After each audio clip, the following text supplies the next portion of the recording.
बंदी छोड़ सतगुरु रामपाल जी परमेश्वर जी की जय हो।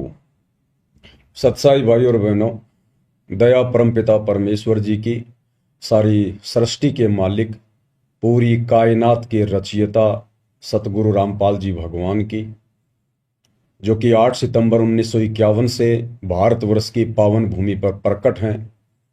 ये वही कल की भगवान हैं जिन्हें दुनिया आजकल यूट्यूब पर ढूंढ रही है।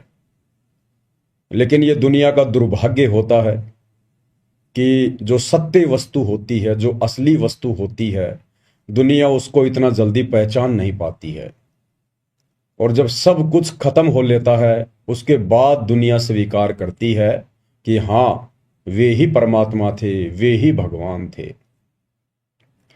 आज से पहले ऐसे उदाहरण घटित हो चुके हैं। द्वापर में विष्णु के अवतार श्री रामचंद्र जी आए। उस समय किसी ने भी उनको परमात्मा नहीं माना, भगवान नहीं माना। उनके साथ लोगों ने वैसा ही दुर्व्यवहार किया जैसा कि एक इंसान के साथ किया करते हैं।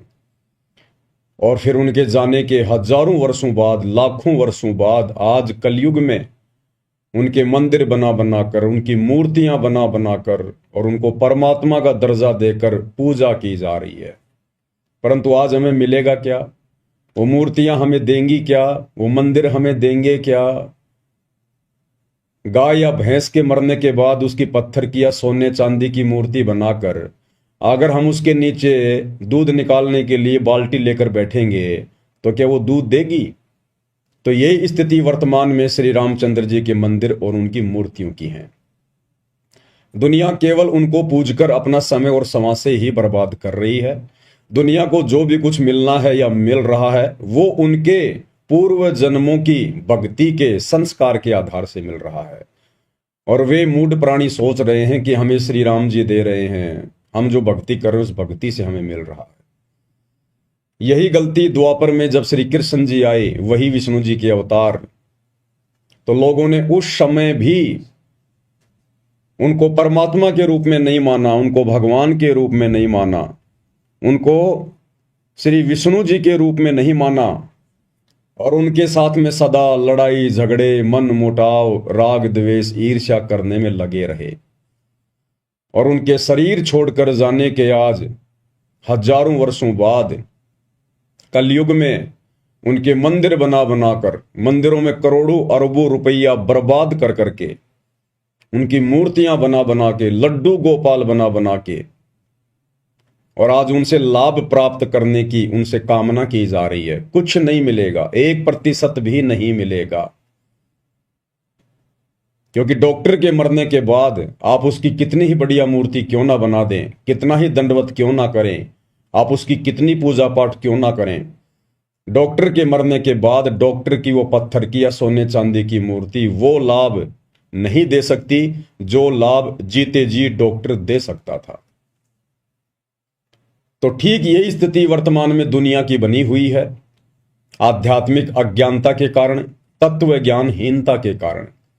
दुनिया को ज्ञान तो है, लेकिन सिर्फ अपना पेट भरने का ज्ञान, ज्यादा धन कैसे कमाया जाए, बच्चों को ऊंची शिक्षा देकर बड़ी नौकरी कैसे लगाया जाए, फिर बच्चे कैसे 2 नंबर के काम करके, रिश्वत लेकर के बड़ी बड़ी कोठियां बनाएं, बड़ी बड़ी गाड़ियां लेकर आएं, समाज में अपना नाम करें,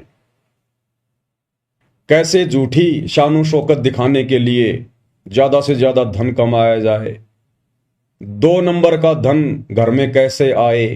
तो ज्ञान तो है दुनिया को, लेकिन जो ज्ञान दुनिया को है वो केवल कर्म फोड़ने का ज्ञान है, कर्म बनाने का ज्ञान नहीं है।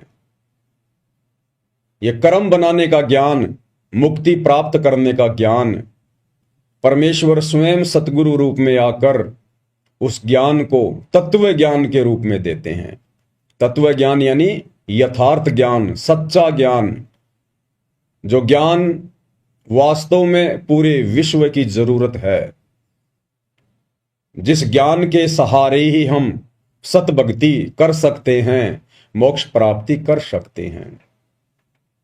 तो दुनिया को ज्ञान तो है, लेकिन तत्व ज्ञान नहीं है। और यह तत्व ज्ञान वर्तमान में इस धरती पर कुछ विशेष आत्माओं को है। सबके ऊपर इस तत्व ज्ञान की रजा नहीं हुआ करती है। परमात्मा कहते हैं सकल पदार्थ है जग माही, कर्महीन नर पावत नाही। जिनके कर्म बिगड़े हुए होते हैं उनको वो अमोलक वस्तु प्राप्त नहीं हो पाती जिसके लिए हमें ये मनुष्य जन्म मिला है। तो आज धरती पर वो सतज्ञान भी है, वो तत्व ज्ञान भी है, वो परमात्मा भी है, जिस परमात्मा की प्राप्ति के लिए ऋषि मुनि साधु संत महात्मा तो छोड़िए, श्री रामचंद्र जी, श्री कृष्ण चंद्र भी तड़प तड़प के मर गए। उन्हें नहीं मिला वो तत्व ज्ञान, उन्हें नहीं मिला वो तत्वदर्शी संत। ब्रह्मा विष्णु महेश और 33 करोड़ देवी देवता भी अंधेरे में तीर चलाते हुए जिस परमात्मा को अपनी भक्ति का आधार मान रहे हैं और जो परमात्मा उनको भी नहीं मिला, आज वो परमात्मा भी धरती पर प्रकट है कबीर देव सतगुरु रामपाल जी के रूप में। क्योंकि ये 33 करोड़ देवी देवता भी उस परमात्मा को ही आधार बनाकर भक्ति करते हैं, लेकिन उनका मार्ग सत्य नहीं है। 33 कोटि अधारा और ध्यावे 88, ये 88,000 ऋषि महात्मा, 9 नाथ 84 सिद्ध, ये भले किसी को भी अपना इष्ट मानते हैं, लेकिन ये मानते हैं कि हम उस पूर्ण परमात्मा अलख निरंजन की ही भक्ति कर रहे हैं। तो आप और हमारा कितना सौभाग्य, आप और हमारी कितनी बड़ी किस्मत कि जो परमात्मा इन बड़े बड़े ब्रह्मा विष्णु महेश जैसी पदवी प्राप्त आत्माओं को नसीब नहीं है, 33 कोटि देव पद प्राप्त आत्माओं को नसीब नहीं है, बड़े बड़े साधु संत महात्मा ऋषियों को नसीब नहीं है। वो कबीर देव, वो मुक्ति का दाता, मोक्ष प्रदान करने वाला भगवान आज सतगुरु रामपाल जी परमेश्वर जी के रूप में आप और हम चंद आत्माओं को नसीब है, प्राप्त है। हम उनकी शरण में हैं, उनसे उपदेश लेकर और इस भक्ति का रस पी रहे हैं। अब भाइयों और बहनों, ये कलयुग की बिचली पीढ़ी है और इस समय के विषय में काल ने पहले ही परमात्मा को कह दिया था। जब परमात्मा जोगजीत रूप में काल के साथ में जब उनकी मुलाकात हुई थी तपतशिला पर, तो काल ने पहले कह दिया था कि जाओ जोग जीत संसारा, जीव न माना कहा तुम्हारा। कि जब वो समय आएगा तुम पृथ्वी पर आओगे इन आत्माओं को ज्ञान समझाने के लिए, इनको मोक्ष दिलाने के लिए, उस समय तक मैं इस ज्ञान का इतना अज्ञान बना दूंगा, इन आत्माओं का ऐसा हिंडोला बना दूंगा, तुम सच्चा ज्ञान बताओगे और तुम्हारा मजाक उड़ाएंगे, तुम्हारे जूते मारेंगे। और आज वही हो रहा है भाई और बहनों, वही हो रहा है। काल ने जो कहा था वो उसने कर दिखाया। सन 1994 से परमेश्वर सतगुरु रामपाल जी दिन रात एक करके हम आत्माओं के लिए ये ज्ञान दे रहे हैं और उन्हें कैसी कैसी बाधाओं से गुजरना पड़ रहा है, कितना संघर्ष और कैसी कैसी चुनौतियों का सामना करना पड़ रहा है अपने ही बच्चों तक और उन्हीं की आत्मा के कल्याण हेतु ये ज्ञान पहुंचाने के लिए। तो काल ने जो कहा था उसने कोई कमी नहीं छोड़ी है और इसी के तहत आज इस काल ने तरह तरह के देवी देवता पुजवा दिए, पत्थर पुजवा दिए, पेड़ पौधे पुजवा दिए, भैरव भूत पुजवा दिए, माता मसाणी पुजवा दी और पूरी तरह से ज्ञान का अज्ञान करके दुनिया को अपने मुंह में लेने की पूरी तैयारी में बैठा है और ले भी रहा है। प्रतिदिन 1 लाख आत्माओं का भक्षण करता ही है ये। तो भाई और बहनों, आप और हमारा सौभाग्य कि परमेश्वर ने आप और हमें विशेष आशीर्वाद देकर, हमारा ज्ञान योग खोलकर, हमारी दिव्य दृष्टि खोलकर, ज्ञान वाली आंखें खोलकर अपनी पहचान करवाई। अन्यथा उस परमेश्वर को जो आज सतगुरु रामपाल जी के रूप में धरती पर प्रकट हैं, उनके खुद के कलयुगी परिवार वाले, उनके बेटा बेटी भाई बंधु रिश्तेदार कोऑर्डिनेटर और तो और सतलोक आश्रमों से जुड़ी हुई 90% संगत भी नहीं पहचान पा रही है, दो नावों की सवारी में है।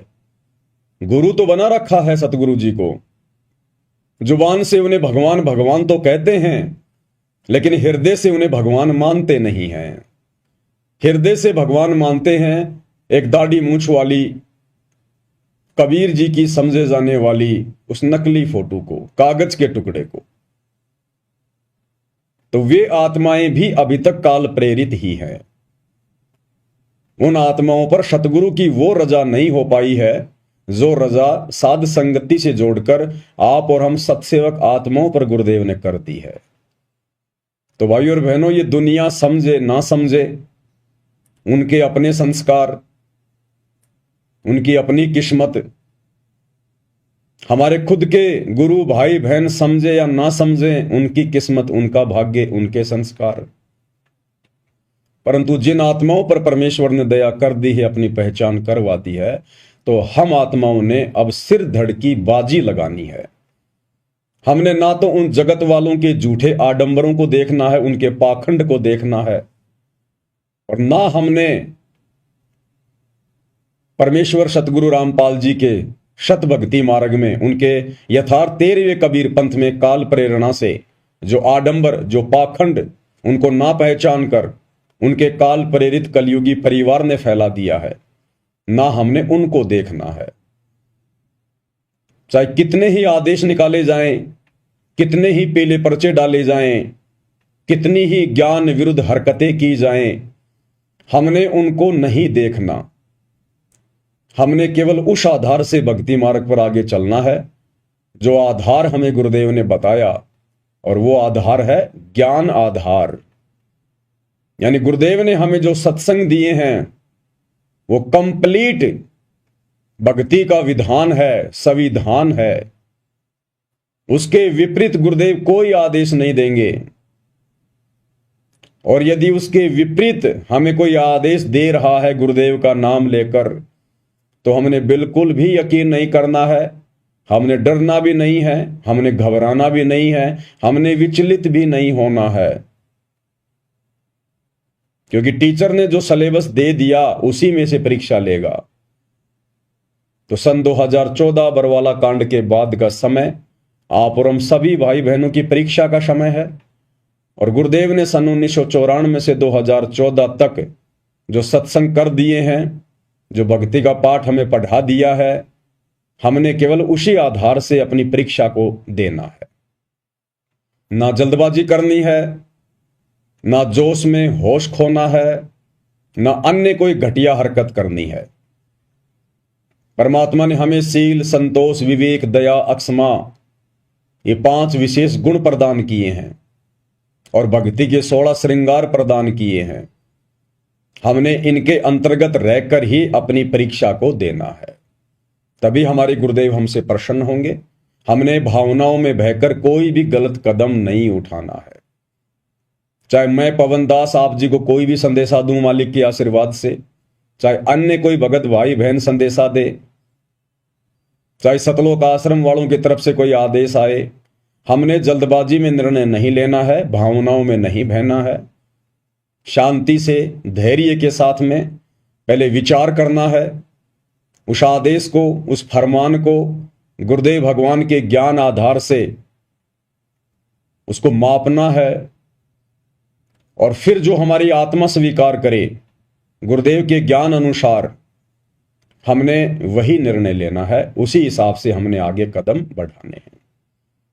तो भाइयों और बहनों, काल हमसे गलतियां करवाएगा, मनमाना आचरण भी करवाएगा, जल्दबाजी में गलत फैसले दिलवा कर भी हमारी मर्यादा तोड़वाएगा, पूरी कोशिश करेगा, क्योंकि उसका भोजन इस वक्त उसके मुंह से छूट रहा है। तो अपना भोजन आसानी से कौन छूटने देता है?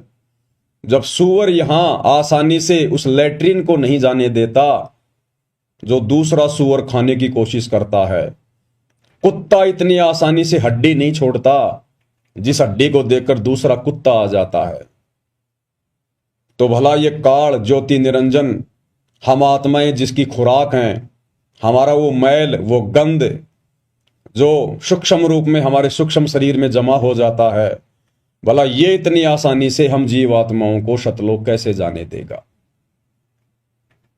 तो एकमात्र हमारे पास यदि कोई आधार है इस काल से बचने का, तो केवल गुरुदेव का ज्ञान आधार, और ज्ञान आधार से भक्ति करेंगे तो मर्यादा तोड़ने से बचेंगे, और मर्यादा टूटने से बचेगी तो सतगुरु अपना आशीर्वाद बनाकर रखेंगे, और जब सतगुरु अपना आशीर्वाद बनाकर रखेंगे तो फिर हमें कोई डगमग नहीं कर सकता, हमें कोई विचलित नहीं कर सकता।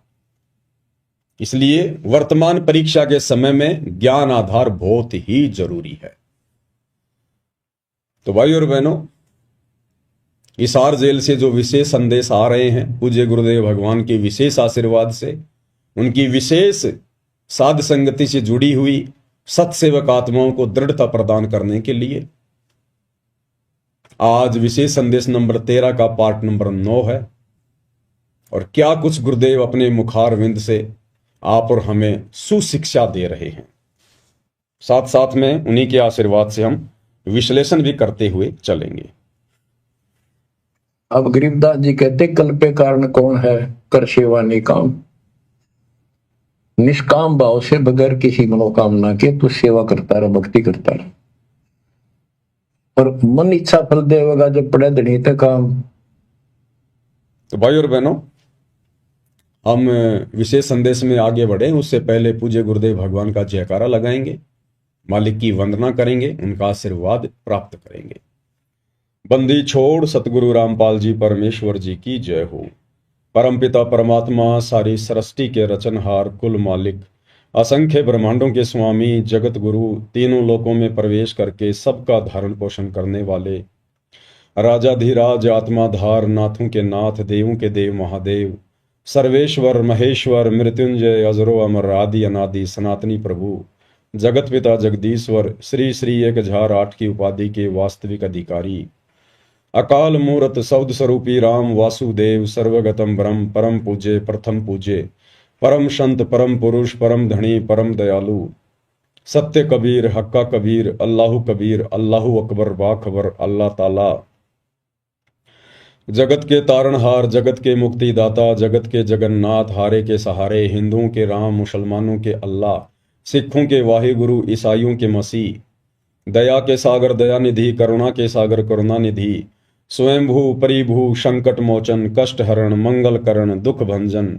अविगत कबीर, निर्विकार निर्विषम परमात्मा, अलय अलेख सतगुरु, आदि अनादि सतगुरु, असली मर्यादा पुरुषोत्तम, असली राम, असली कृष्ण, असली घनश्याम, असली मुरारी, राजाओं के राजा, महाराजाओं के महाराजा, शहनशाहों के शहनशाह, सम्राटों के सम्राट, भगवानों के भगवान, अल्लाहों के अल्लाह, प्रभुओं के प्रभु, मसीहाओं के मसीह, सच्चे वाहिगुरु, बाबाओं के बाबा, पीरों के पीर, सेठों के सेठ, जगत सेठ, सावड़सा सेठ, सर्वगुण संपन्न, अनंत कोटि कलाओं के स्वामी, अनंत कोटि ब्रह्मांडों के नायक, योगियों में महायोगी, ध्यानियों में महाध्यानी, सिद्धों में परम सिद्ध, ज्ञानियों में तत्व ज्ञानी, ब्रह्म ज्ञानी, महाज्ञानी, परम ज्ञानी, सर्वश्रेष्ठ ज्ञानी, विज्ञानी, युवा कबीर, समरथ कबीर, असमवात, अमित ओजा, सच्चे रहनुमा, करीम अल्लाह, सुभान अल्लाह, दुनिया के अंतिम पैगंबर।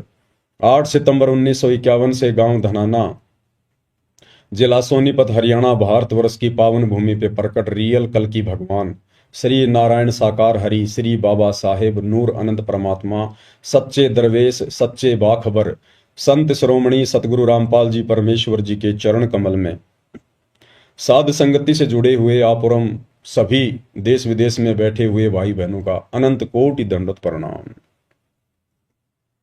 तो भाई और बहनों, विशेष संदेश की शुरुआत करते हैं। पूज्य गुरुदेव भगवान हमें क्या सुशिक्षा दे रहे हैं। अब गरीबदास जी कहते, कल्प के कारण कौन है, कर सेवा निकाम। निष्काम भाव से बगैर किसी मनोकामना के तू सेवा करता रह, भक्ति करता रह, और मन इच्छा फल देगा जब पड़े धनी तक काम। अब जैसे आप सफर में जा रहे हो और एक्सीडेंट हो जाता है, वह धनी का काम है, वह ना को राष्ट्रपति, ना प्रधानमंत्री, ना आपकी संपत्ति और संतान आपकी रक्षा कर सकते। ना आप अपनी संतान की कर सकते। कल्पे कारण कौन है, कर सेवा निकाम, मन इच्छा फल दे है जो पड़े देनी ते काम। पूज्य गुरुदेव भगवान कह रहे हैं कि कल्पे कारण कौन है, कि तू अपने मन में उठने वाले संकल्प और विकल्प को छोड़ दे, त्याग दे, कि वो भगवान बड़ा होगा, वो भक्ति सही होगी, ऐसा करूंगा तो मेरा भला होगा, वैसा करूंगा तो मेरा भला होगा। कहते इस ज्ञान को आधार बनाकर, तत्व ज्ञान को अच्छे से समझकर, एक परमेश्वर को, गुरुदेव भगवान को परमात्मा के रूप में मानकर भक्ति पर दृढ़ हो जा। कल्पे कारण कौन है, तू कर सेवा निष्काम। और जब तुझे सच्चे गुरु की पहचान हो जाए, भक्ति मार्ग तेरे समझ में आ जाए, उसके बाद में तू निष्काम भाव से सेवा कर।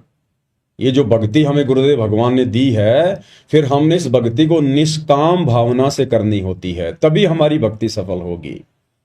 निष्काम भावना यानी हमारे मन में किसी भी प्रकार की मोक्ष के अलावा कोई इच्छा नहीं होनी चाहिए, कोई डिमांड नहीं होनी चाहिए गुरुदेव भगवान से, कि मैं बड़ा कोई मंत्री पद प्राप्त कर लूं, मेरे लड़का हो जाए, मेरा बेटा नौकरी लग जाए, मेरा बिजनेस सेटल हो जाए, बड़ी मेरी कोठी बन जाए, घर में लंबी गाड़ी आ जाए।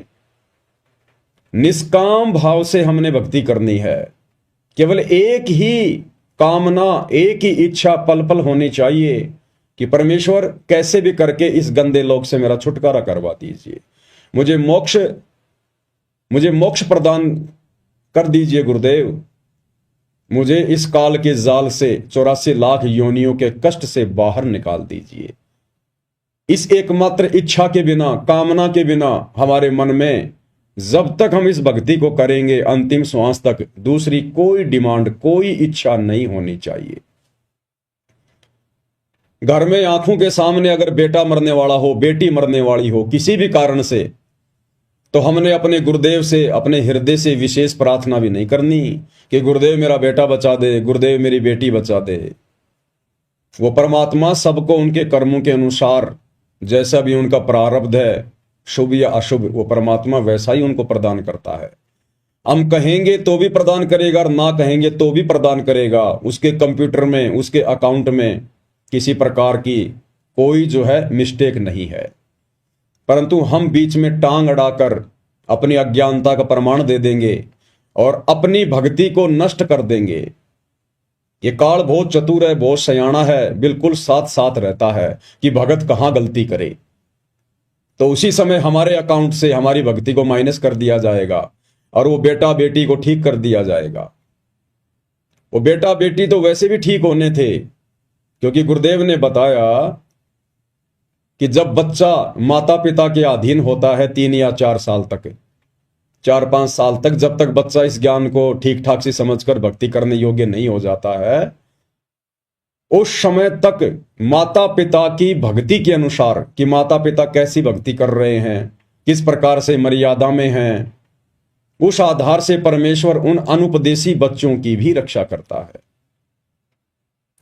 तो हमने गुरुदेव भगवान से उन बच्चों के विषय में उनके स्वस्थ होने की कामना के बजाय, उनकी जीवन रक्षा की कामना के बजाय आप और हमने अपनी भक्ति और मर्यादाओं पर अधिक ध्यान देना है। हमने वो पुरानी परंपराएं, वो आदतें छोड़नी पड़ेंगी। जरा सा बच्चे का स्वास्थ्य खराब हुआ नहीं, जरा सा उसको बुखार हुआ नहीं, हमारी माताएं, हमारी दादी 1.25 रुपया बांध के कपड़े में उसके सिर के ऊपर से यूं करके और जाकर बाहर किसी चौराहे पे रख के आ जाती थी। और घर में जो भी फोटो होती थी शंकर जी की, ब्रह्मा जी की, कृष्ण जी की, माता जी की, ना जाने 20-20 बार उनसे दुआ कर लेती थी, हे भगवान मेरी उम्र मेरे बच्चे को लग जाए, हे परमात्मा मेरे बच्चे को बचाना। तो भाई और बहनों, वो गलतियां अब हमने नहीं करनी। हमने हर प्रकार की उन रीति रिवाजों को, उस छोटी और ज्ञान विरुद्ध उन हरकतों को हमने छोड़ना पड़ेगा।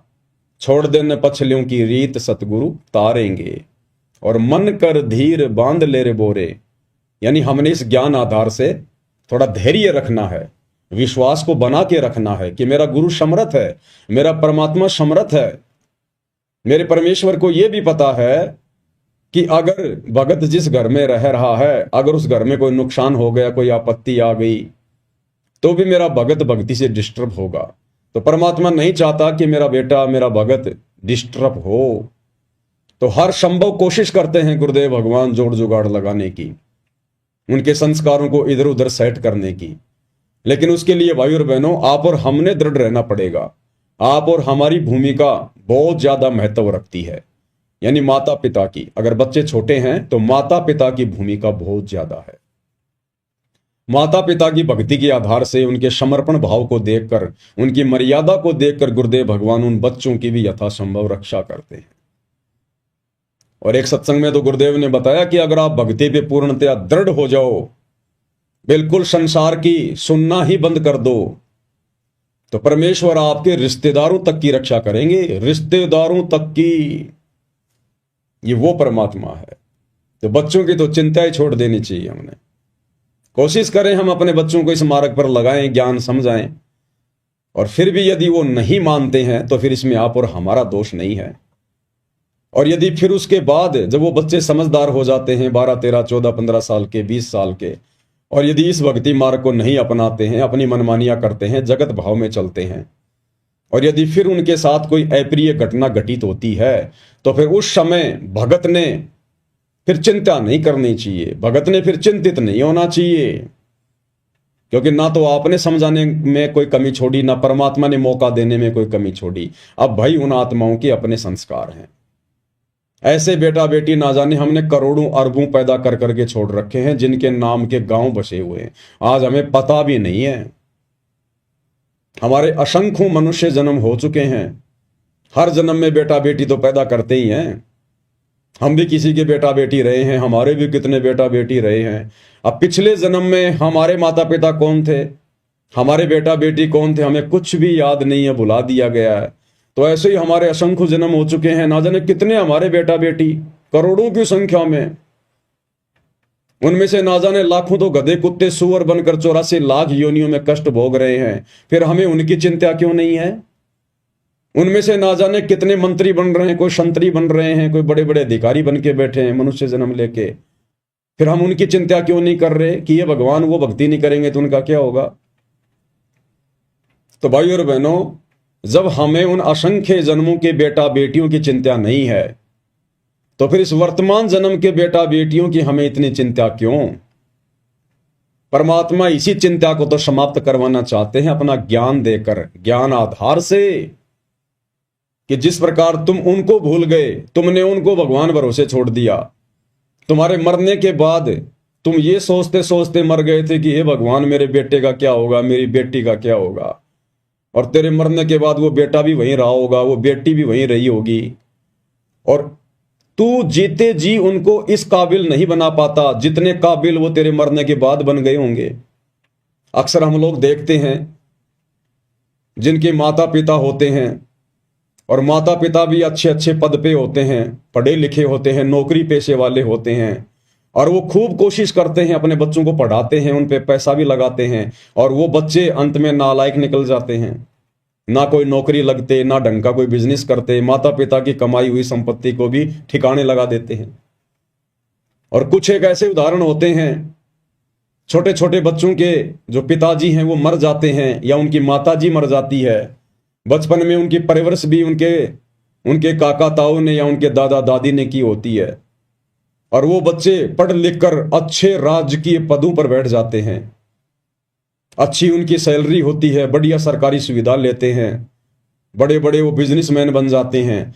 तो भाई और बहनों, माता पिता दादा दादी ये नहीं बनाते, उनके संस्कार बनाते हैं उनको, और वो संस्कार बने होते हैं हमारी भक्ति के कारण, जो हमने किसी जन्म में की होती है। तो वर्तमान में भी हमारे बेटा बेटियों के पास अच्छा मौका है। अगर वो भक्ति करते हैं तो बहुत अच्छी बात है, अगर नहीं करते हैं तो फिर हमने उनको उनके हाल पर छोड़ देना चाहिए, फिर हमने उनकी चिंता नहीं करनी चाहिए। जब हजारों लाखों को छोड़ चुके हैं तो 1 या 2 या 3 होंगे, उनको भी छोड़ दीजिए।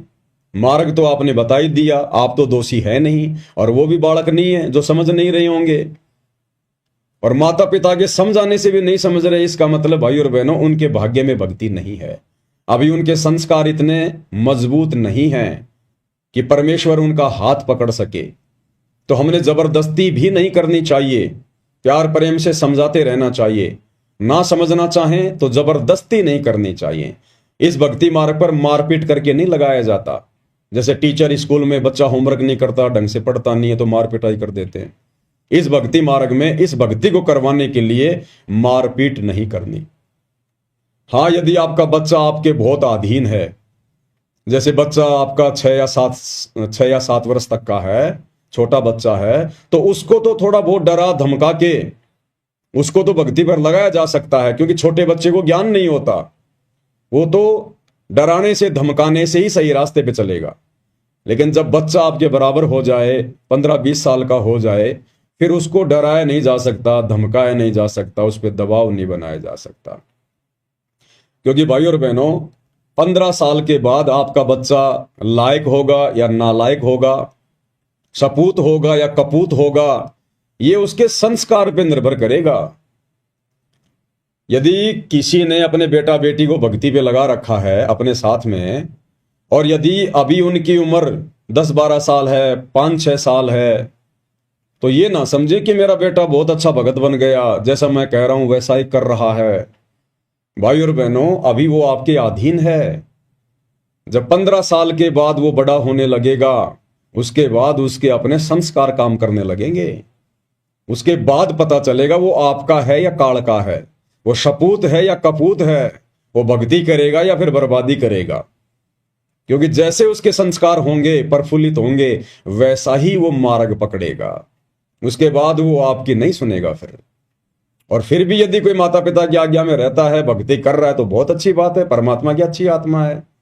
लेकिन हमने आश्रित नहीं होना, उनके भरोसे रहने की नहीं सोचनी है कि बेटा बेटी बिगड़ गए तो मेरा बुढ़ापे में क्या होगा, मेरे बुढ़ापे के सहारे का क्या होगा। नहीं, जिनके बेटा बेटी नहीं है, जिनको परमात्मा ने इस आफत में डाला ही नहीं है, आम समाज जिनको बांझ कहता है, और वो परमात्मा की विशेष प्यारी आत्मा होती है, परमात्मा इस लफड़े में उनको डाला ही नहीं है, उनका तो सीधा मोक्ष अगर मर्यादा में रह के भक्ति पर लगे रहे तो वो भी तो किसी के आश्रय जिएंगे, वो भी तो किसी के आश्रय भक्ति कर रहे हैं।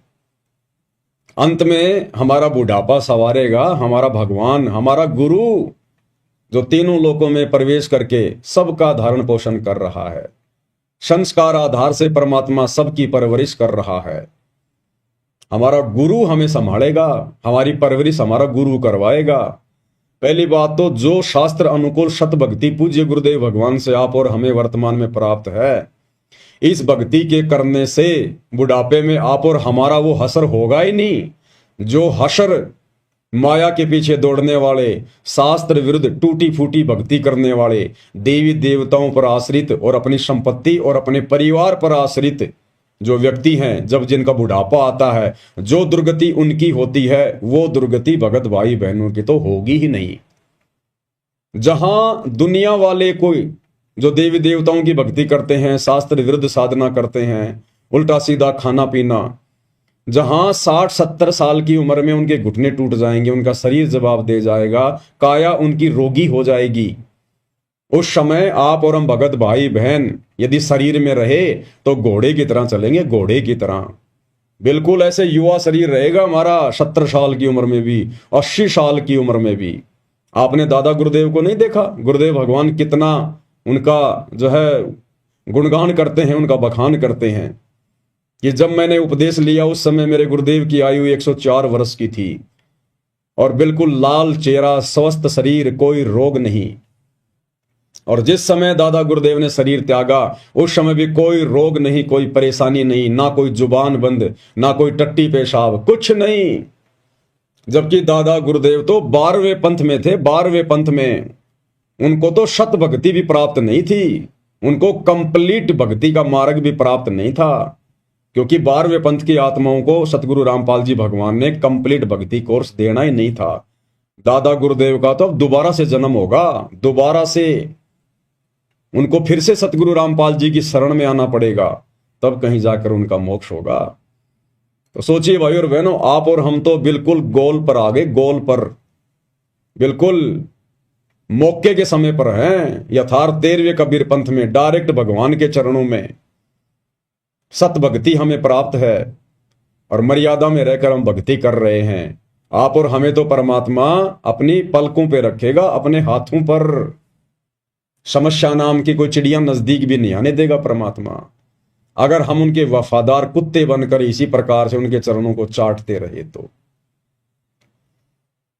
इसलिए आप और हमने अपने परिवार की, अपने बच्चों की, हमने किसी की कोई चिंता नहीं करनी है। और गुरुदेव ने बताया कि जब कोई परिवार का सदस्य शरीर छोड़ता है तो हमने रोना धोना बिल्कुल भी नहीं है, बिल्कुल भी रोना धोना नहीं है। मन भी छोटा नहीं करना, चेहरा भी उदास नहीं होना चाहिए। अगर परिवार का कोई उपदेशी सदस्य शरीर छोड़ रहा है तो उल्टा हमने उसको हिम्मत देनी चाहिए कि भाई तेरा तो बहुत बढ़िया भाग्य, सौभाग्य, परमात्मा ने तेरी जगह मुझे क्यों नहीं लिया, मेरा समय क्यों नहीं आया। आप तो सीधे सतलोक जाओगे, परमात्मा के विमान में बैठ के जाओगे, आप तो हमसे पहले सतलोक में जाओगे। और हम क्या करेंगे, हम भी आ रहे हैं पीछे पीछे। हम कितने दिन रहेंगे यहां पर, और 2, 4, 5, 10 साल, उसके बाद हम भी आए और वहीं मिलके आराम से एंजॉय करेंगे, मस्ती करेंगे वहां। जैसे कोई परिवार का कोई बेटा या कोई बेटी, उसका ज्वाइनिंग लेटर आ जाता है और जब उसको सरकार नौकरी ज्वाइन करने के लिए बुलवाती है तो कैसे घर के सदस्य उसकी आरती उतारा करते थे, उसको विदा करने से पहले उसके टीके लगाया करते थे, उसका सामान उठा के अपने कंधों पर उसको बस स्टैंड तक लेके जाते थे और गांव की औरतें गीत गा गा कर उसको विदा करके आती थी खुशी खुशी। और वो भी खुशी खुशी जाया करता था। उसको पता था कि मैं कोई जेल में थोड़ी जा रहा हूं, मैं तो नौकरी पे जा रहा हूं, जहां जाकर पैसे कमाऊंगा, एसी ऑफिस में बैठूंगा। तो इसी प्रकार जो शरीर छोड़ रहा होगा भगत, उसको भी खुशी होनी चाहिए कि मैं जेल में नहीं जा रहा, मैं तो जेल से जा रहा हूं सतलोक। और बाकी सदस्य उनको भी पता होना चाहिए कि अब इसका पुनर्जन्म नहीं होगा, अब ये अपने परमात्मा के साथ विमान में बैठ के सतलोक जाएगा, इसने तो मोक्ष प्राप्त कर लिया। तो हमने उसको हिम्मत देनी है।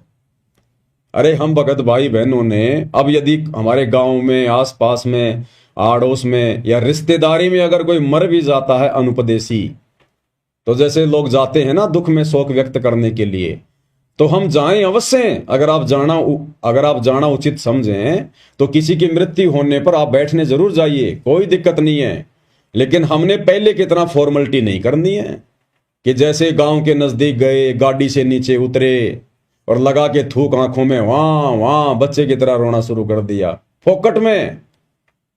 भाई चलो, जिसका बेटा बेटी मर गया होता था पहले, जो जाते थे गांव में, जिसको मुंह कान बोलते थे, तो मान लो किसी का कोई रिश्तेदार मर गया, किसी का कोई बेटा बेटी मर गया या और कोई मर गया, तो वो तो बेचारा ठीक रो है। वो 1 या 2 ही होते थे जिनके कोई खास होते थे, बाकी तो गांव की भीड़ जाती थी, गांव की भीड़। और हम भी जाया करते थे, छोटे बच्चे थे, हम जिद कर लिया करते थे। आसानी से तो हमारी माँ नहीं ले जाती थी, पहले तो 2-4 थप्पड़ ही खाने पड़ते थे ढंग से। और जब ज्यादा रोने लग जाते थे, घाघरा पकड़ लेते थे, मिट्टी में लौट जाते थे, तो फिर हमारे को भी उठा के गाड़ी में बैठा लिया जाता था। तो हम देखा करते थे, जब तक वो गांव नहीं आता था तब तक तो वो आदमी हंसी खुशी, पता नहीं कोई राजनीति की बातें कर रहे हैं, एक दूसरे की निंदा चुगली कर रहे हैं, दांत निकाल रहे हैं, औरतें अपनी बात कर रही है, हाय ये चूड़ी बहुत अच्छी लाई, तू कहां से लाई है आपकी बार, हैं? पता नहीं ऐसी बातें। कोई किसी का घाघरा पकड़ के देख रही है, तेरा कपड़ा तो बिल्कुल झोटा टक्कर का है, बहुत मोटा कपड़ा ये तो। और जैसे ही वो गांव आता था उसी समय गाड़ी से नीचे उतरे नहीं और आपस में लगा के थूक आंखों के रोना शुरू किया नहीं। और वहां जाते थे, थोड़ी देर बैठे और फिर वापस उस गाड़ी में बैठ के जब वापस आते थे तो फिर वही राम कहानी, वही राजनीति की बातें, कोई लेना देना नहीं। तो भाई और बहनों, पहली बात तो आप और हमने अब ये दुनिया वालों के साथ में झूठी मुंह कान में नहीं जाना। आपके आड़ोसी पड़ोसियों का कोई रिश्तेदार मर गया और कहेंगे चलो भाई वहां बैठने जाना है, तो हमने हाथ जोड़ लेने, भाई मेरे को कोई विशेष काम है, मैं नहीं जा सकता। अरे रिश्तेदार मरा तेरा, जिसको मैं जानता नहीं पहचानता नहीं, उसके मरने का मुझे कोई दुख नहीं है। अब मैं क्यों फालतू में आंसू बहाऊं वहां जाके, मैं क्यों फालतू में ड्रामेबाजी करूं। तो भक्ति मार्ग में ये ड्रामेबाजी फॉर्मेलिटी नहीं चलती है। तो हमने अब नहीं जाना। अगर गांव में एक को मना कर दोगे ना, दोबारा जब किसी के मरेगा ना रिश्तेदार, आप और हमें कोई टोकेगा ही नहीं, टोकेगा ही नहीं हमें कोई। हाँ, यदि गांव में कोई मर जाता है, गांव के आड़ोस पड़ोस में कोई मर जाता है, जैसे गांव की औरतें जो वहां जाती हैं बैठने के लिए पैदल, तो उनके साथ में हम जा सकते हैं। लेकिन दूर की रिश्तेदारियों में जिनको हम जानते नहीं पहचानते नहीं, वहां हमने नहीं जाना फालतू में। और हमारी रिश्तेदारी में कोई मर जाए, हमारा कोई रिश्तेदार, तो हमने जाना तो है, लेकिन हमने रोना धोना नहीं है। उन रिश्तेदारों को भी अच्छे से पता होता है इस बात का कि इसने भी हमारे को बहुत बार इसके गुरुजी के बारे में बताया, भक्ति के बारे में बताया कि भैया मरना तो सबको ही एक दिन, आया है सो जाएगा राजा रंक फकीर, एक विमान चढ़ के जावे और एक बंद्या जात जंजीर। वो पता उनको भी होता है फिर अच्छे से। तो हमने रोना धोना नहीं है, वहां जाके बैठ जाना है। औरतों में बैठ जाओ, थोड़ी देर दे दो उसको सांत्वना कि कोई बात नहीं भाई, अब क्या करे भाई, बिना भक्ति तो सबकी ऐसी दुर्गति होती है लोगों की। कोई हमारा तो गया नहीं, दुनिया का ही जाता है, एक दिन आप और हम भी जाएंगे, इसलिए परमात्मा की भक्ति की जरूरत है। हालांकि उस समय उनको हमारे उपदेश अच्छे नहीं लगेंगे, इसलिए अपना चुपचाप बैठ जाओ, और मौका दे के कोई बात बोलो तो बोल दो, नहीं तो उठ के अपने घर पे आ जाओ। फालतू में फिर वहां कोई राजनीति नहीं करनी है। तो इस प्रकार से भाई और बहनों, अब हमने, क्योंकि देखो ये ज्ञान बहुत विस्तृत है। अब सतगुरु रामपाल जी परमेश्वर जी के पास में इतना समय कहां, परमात्मा से तो जो भक्ति वाला जो ये सिलेबस है वो ही समाप्त नहीं हो रहा। ये जो कॉमन सेंस की बातें हैं, जो सामाजिक बातें हैं, इन बातों को तो आप और भगत भाई बहनों ने ही साध संगति के माध्यम से समझना है। अब सोचिए, सतगुरुदेव भगवान अगर आदरणीय गरीबदास जी की वाणियों को खोलने लगे तो भाई और बहनों 100 साल लग जाएंगे। 100 साल, 100 साल। जब आज हम साध संगति के माध्यम से और गुरुदेव भगवान के 1 घंटे के सत्संग को खोलने में, और हमारे को कितने दिन लग गए, आज ये 9वां दिन है। विशेष संदेश नंबर 13 पर हमारा ये पार्ट नंबर 9 है, और हमारा हर एक वीडियो कम से कम 2 घंटे का तो होता ही होता है, बाकी कोई 3 का, कोई 3.5 का, कोई 4 घंटे का भी होता है। तो सोचिए, गुरुदेव के 1 घंटे का सत्संग विशेष संदेश नंबर 13, और आज उसका 9वां पार्ट है, तो 9 दुनिया 18 घंटे तो ये हो गए, और आज भी पता नहीं पूरा हो ना हो। तो सोचिए भाई और बहनों, परमात्मा अगर उन वाणियों को खोलेंगे तो वो वाणियां तो संकेतों में है, संकेतों में, कोड वर्ड में, और 24,000 वाणियां हैं, 24,000। बोलिए, तो परमेश्वर को तो उसी में समय नहीं मिलेगा। इसलिए परमात्मा शॉर्ट में चलते हैं, जो हमारे विशेष मतलब की होती है उन्हीं वाणियों को खोलते हैं, उन्हीं शब्दों को खोलते हैं। और बाकी समय फिर साध संगति मालिक ने इसीलिए तो दी है, साध संगति भगवान इसीलिए तो देते हैं कि बाकी समय फिर ये भगत आपस में मिलकर इकट्ठे होकर समागम के बहाने, साध संगति के बहाने फिर ये मेरे द्वारा दिए गए ज्ञान पर चर्चा करें, निष्कर्ष निकालें, मंथन करें, चिंतन मनन करें। जैसे मेहंदी होती है, मेहंदी हरे कलर की होती है, और गुरुदेव कहते हैं मेहंदी को जब हम रगड़ते हैं तो उसका रंग लाल हो जाता है।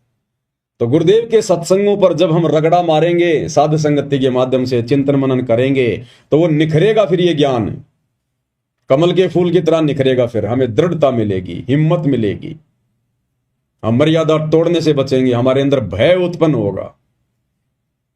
ज्ञान से तो होता है सारा सब कुछ। तो हमने इन सब बातों को भी विशेष तौर पर ध्यान रखना है, और इसीलिए गुरुदेव भगवान ने साध संगतियां शुरू करवाई है, ताकि हम अपनी भक्ति को और मर्यादाओं को सुरक्षित रख सकें। आज इस साध संगति का ही तो ये नतीजा है कि गुरुदेव भगवान की गैर हाजिरी में, गुरुदेव के हिसार जेल जाने के बाद तो आप और हम इतने दृढ़ नहीं थे। धीरे धीरे परमात्मा ने साध संगतियां शुरू करवाई, उसके बाद ही तो आज आप और हम इतने दृढ़ हो पाए हैं। अन्यथा साध संगति के अभाव में कुसंगति के शिकार सतलोक आश्रम मैनेजमेंट हरियाणा वालों को देख लो, किस कदर काल ने उनको उलझा रखा है। मर्यादाओं की तरफ तो उनका ध्यान ही नहीं है कि मर्यादा भी कुछ होती है। भक्ति जरूर ले ली गुरुदेव से, लेकिन भक्ति का जो तरीका है शास्त्र अनुकूल, वो उनको पता ही नहीं है। कैसे भक्ति करनी है, कैसे हमने क्या करना है, क्या क्या मर्यादाएं रखनी है, क्या क्या सावधानियां रखनी है, कहां जाना है, कहां उठना है, कुछ नहीं पता उन्हें। आदेशों के गुलाम बना के रखा हुआ है। तो ये साध संगति का ही तो नतीजा है, जो हम इस कदर आज इस भक्ति मार्ग पर गुरुदेव के आशीर्वाद से सफल होने की दिशा में निरंतर आगे बढ़ते जा रहे हैं। तो परमेश्वर कहते हैं, कल्पे कारण कौन है, तू कर सेवा निष्काम, कि तू निष्काम भाव से भक्ति कर, निष्काम भाव से सेवा कर। ये तीनों समय की आरती, सत्संग सुनना, सुमरण करना, पांचों यज्ञ करना, परमात्मा की ज्ञान चर्चा करना, ये आता है पूजा में, भक्ति में, सेवा में। तो कहते तू निष्काम भाव से कर, कोई इच्छा मत रख, कोई डिमांड मत कर। तुम्हारा गुरु, तुम्हारा परमात्मा सर्वज्ञ है, जानी जान है, अंतर्यामी है। उन्हें बोलकर बताने की जरूरत नहीं है, रोककर दिखाने की जरूरत नहीं है। वो सब कुछ जानता है, तेरे असंख्य जन्मों की जानता है, भूत भविष्य वर्तमान सब जानता है। और वो जो भी कुछ देगा तेरी भक्ति के आधार से देगा, क्योंकि तेरे को वर्तमान में उसने एक विशेष कार्य दे दिया, विशेष सेवा दे दी, भक्ति। और जैसी तू भक्ति करेगा वैसा ही बराबर तुझे फल देता चला जाएगा। तो तेरे को किसी से मांगने की जरूरत नहीं है। जिस प्रकार यात्री ने जयपुर से दिल्ली जाना है, जितने कदम वो चलेगा उतनी दूरी ऑटोमेटिक कम होती जाएगी, ऑटोमेटिक। वो नापने की जरूरत नहीं है, जितने कदम हम उस तरफ रखेंगे उतनी दूरी कम होती चली जाएगी। तो जितना हम भक्ति मार्ग पर ज्ञान को आधार बनाकर मर्यादाओं के साथ में आगे बढ़ते जाएंगे, परमात्मा हमारे उतने ही नजदीक आते चले जाएंगे। ना रोने धोने की जरूरत है, ना कोई प्रार्थना लगाने की जरूरत है, ना कोई मन में इच्छा या कोई कामना रखने की जरूरत है। इसलिए गुरुदेव कहते हैं, कल्पे कारण कौन है, इन्हें छोड़ दे सब इधर उधर की बातें, और कर सेवा निष्काम, इस भक्ति को निष्काम भाव से कर। और मन इच्छा फल देऊंगा जब पड़ेगा मेरे से काम। जब हमारे ऊपर कोई आपत्ति आनी होगी, हमारे भाग्य की, हमारे प्रारब्ध की, क्योंकि वर्तमान में तो हम ऐसा कोई कार्य करेंगे नहीं, वर्तमान में तो ऐसी कोई गलती हम करेंगे नहीं जिससे हमारे ऊपर आपत्ति आनी हो। तो आपत्ति अगर आएगी, आनी होगी, तो हमारे पिछले बिगड़े हुए उन जो है कर्मों के कारण, उसके लिए परमात्मा ने हमें भक्ति दे दी, मर्यादा बता दी।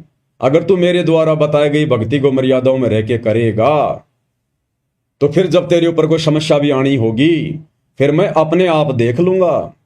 तेरे को चिंता करने की जरूरत नहीं है।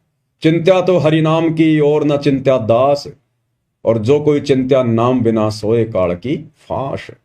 केवल एक मात्र हमने गुरुदेव की भक्ति की चिंता करनी है कि मेरी मर्यादा खंडित ना हो जाए, मेरी भक्ति में कोई कमी ना रह जाए, कोई चूक चाकरी मेरे से ना रह जाए। तो ये हमें गुरुदेव भगवान समझाना चाह रहे हैं कि बच्चों, अब तुम समझदार हो गए हो, और अब छोटी मोटी बातों के लिए बिल्कुल भी डिमांड ना किया करो, अन्यथा तुम यहां डिमांड करते रहोगे। इतनी भक्ति तुम करते नहीं, उतनी तुम जो है मतलब फरियाद लगा दोगे। अरे रोजाना आदमी 100 रुपए कमाता नहीं और 150 रुपए का वो खर्चा कर दे रोजाना, तो उल्टा वो तो कर्जमान बन जाएगा। तो एक तो हम इतनी भक्ति नहीं करते, ऊपर से दिन में 20 कोई डिमांड कर देते हैं। तो परमात्मा कहते हैं फिर तुम्हारे पास भक्ति धन जुड़ेगा कैसे, भक्ति का जो प्रेशर है वो बनेगा कैसे। इसलिए अपने गुरु को अंतर्यामी समझकर, सर्वज्ञ जानी जान समझकर, कि उन्हें मेरे ऊपर आने वाली समस्याओं का पहले से ही पता है। जिस प्रकार एक छोटा सा बच्चा 2 साल का, 3 साल का, वो पूर्णतया अपने माता पिता के ऊपर आश्रित होता है। अपने माँ और बाप के अलावा वो किसी को नहीं जानता, किसी को नहीं पहचानता। छोटा सा बच्चा दूसरी औरत उसको ले ले तो रोने लग जाता है, और उसकी माँ की आवाज सुनते उसकी गोद में तुरंत दूध पीने लग जाएगा, शांत हो जाएगा, क्योंकि वो केवल अपने माँ बाप को ही पहचानता है, वो संसार को नहीं देख रहा। तो जब हम उस बच्चे की तरह आश्रित हो जाएंगे, और जब कोई सर्दी आती है तो उसके माता पिता फिर उसके लिए पहले से ही सारी व्यवस्था कर देते हैं। माता पिता को पता होता है कि आगे सर्दी आने वाली है या गर्मी आने वाली है, बच्चे को हल्के कपड़े चाहिए, भारी कपड़े चाहिए, जूते चाहिए, टोपा चाहिए, जैकेट चाहिए, क्या चाहिए। तो बच्चा नहीं बोलता और ना बच्चे को पता, लेकिन माता पिता को पता है, क्योंकि बच्चा माता पिता पे आश्रित है। तो इसी प्रकार हमें नहीं पता हमारे कर्म की कौन सी मार कौन से रास्ते से आ जाएगी, वो कब आ जाएगी, लेकिन हमारे बाप को पता है, हमारी माँ को पता है, सतगुरु रामपाल जी भगवान को पता है तमेव माता च पिता तमेव, तमेव बंधु च सखा तमेव, तमेव विद्या च द्रविणम तमेव, तमेव सर्व मम देव देव। लेकिन ये हमारी मदद कब करेंगे? जब हम उस बच्चे की तरह संसार को ना देखकर, संसार को ना पहचान कर केवल अपने गुरुदेव भगवान को ही सब कुछ जानेंगे, सब कुछ मानेंगे, जब हम उन पर आश्रित हो जाएंगे और अपना तन मन धन अपना शीश हम अपने गुरुदेव भगवान के ऊपर समर्पित कर देंगे कि गुरुदेव अब आपके अलावा मेरा इस नश्वर संसार में कोई नहीं है मालिक, आप ही मेरे आगे, आप ही मेरे पीछे, दाएं बाएं ऊपर नीचे, दसों दिशाओं में केवल आप ही हो परमात्मा। मेरे रक्षक भी आप ही हो और परमात्मा अगर मेरे भक्षक बनो तो भी आप ही बनना, मुझे काल के हाथ ना लगने देना। और एक शब्द के माध्यम से फिर हमें पूज्य गुरुदेव भगवान ने कि कितना समर्पित होना चाहिए हमने गुरु की पहचान होने के बाद उनके ऊपर, और फिर गुरु क्या करेगा, किस कदर फिर हमारी खैर और खबर रखेगा।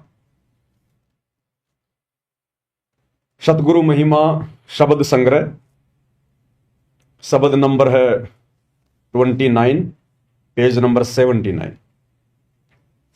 तन मन शीस ईस अपने पे, तन मन शीस ईस अपने पे, पैलम चोट चढ़ावे जब कोई राम भगत गति पावे हो जी, तब कोई राम भगत गति पावे हो जी। तन मन शीस ईस अपने पे, तन मन शीस ईस अपने पे, पैलम चोट चढ़ावे जब कोई राम भगत गति पावे हो जी, तब कोई राम भगत गति पावे हो जी।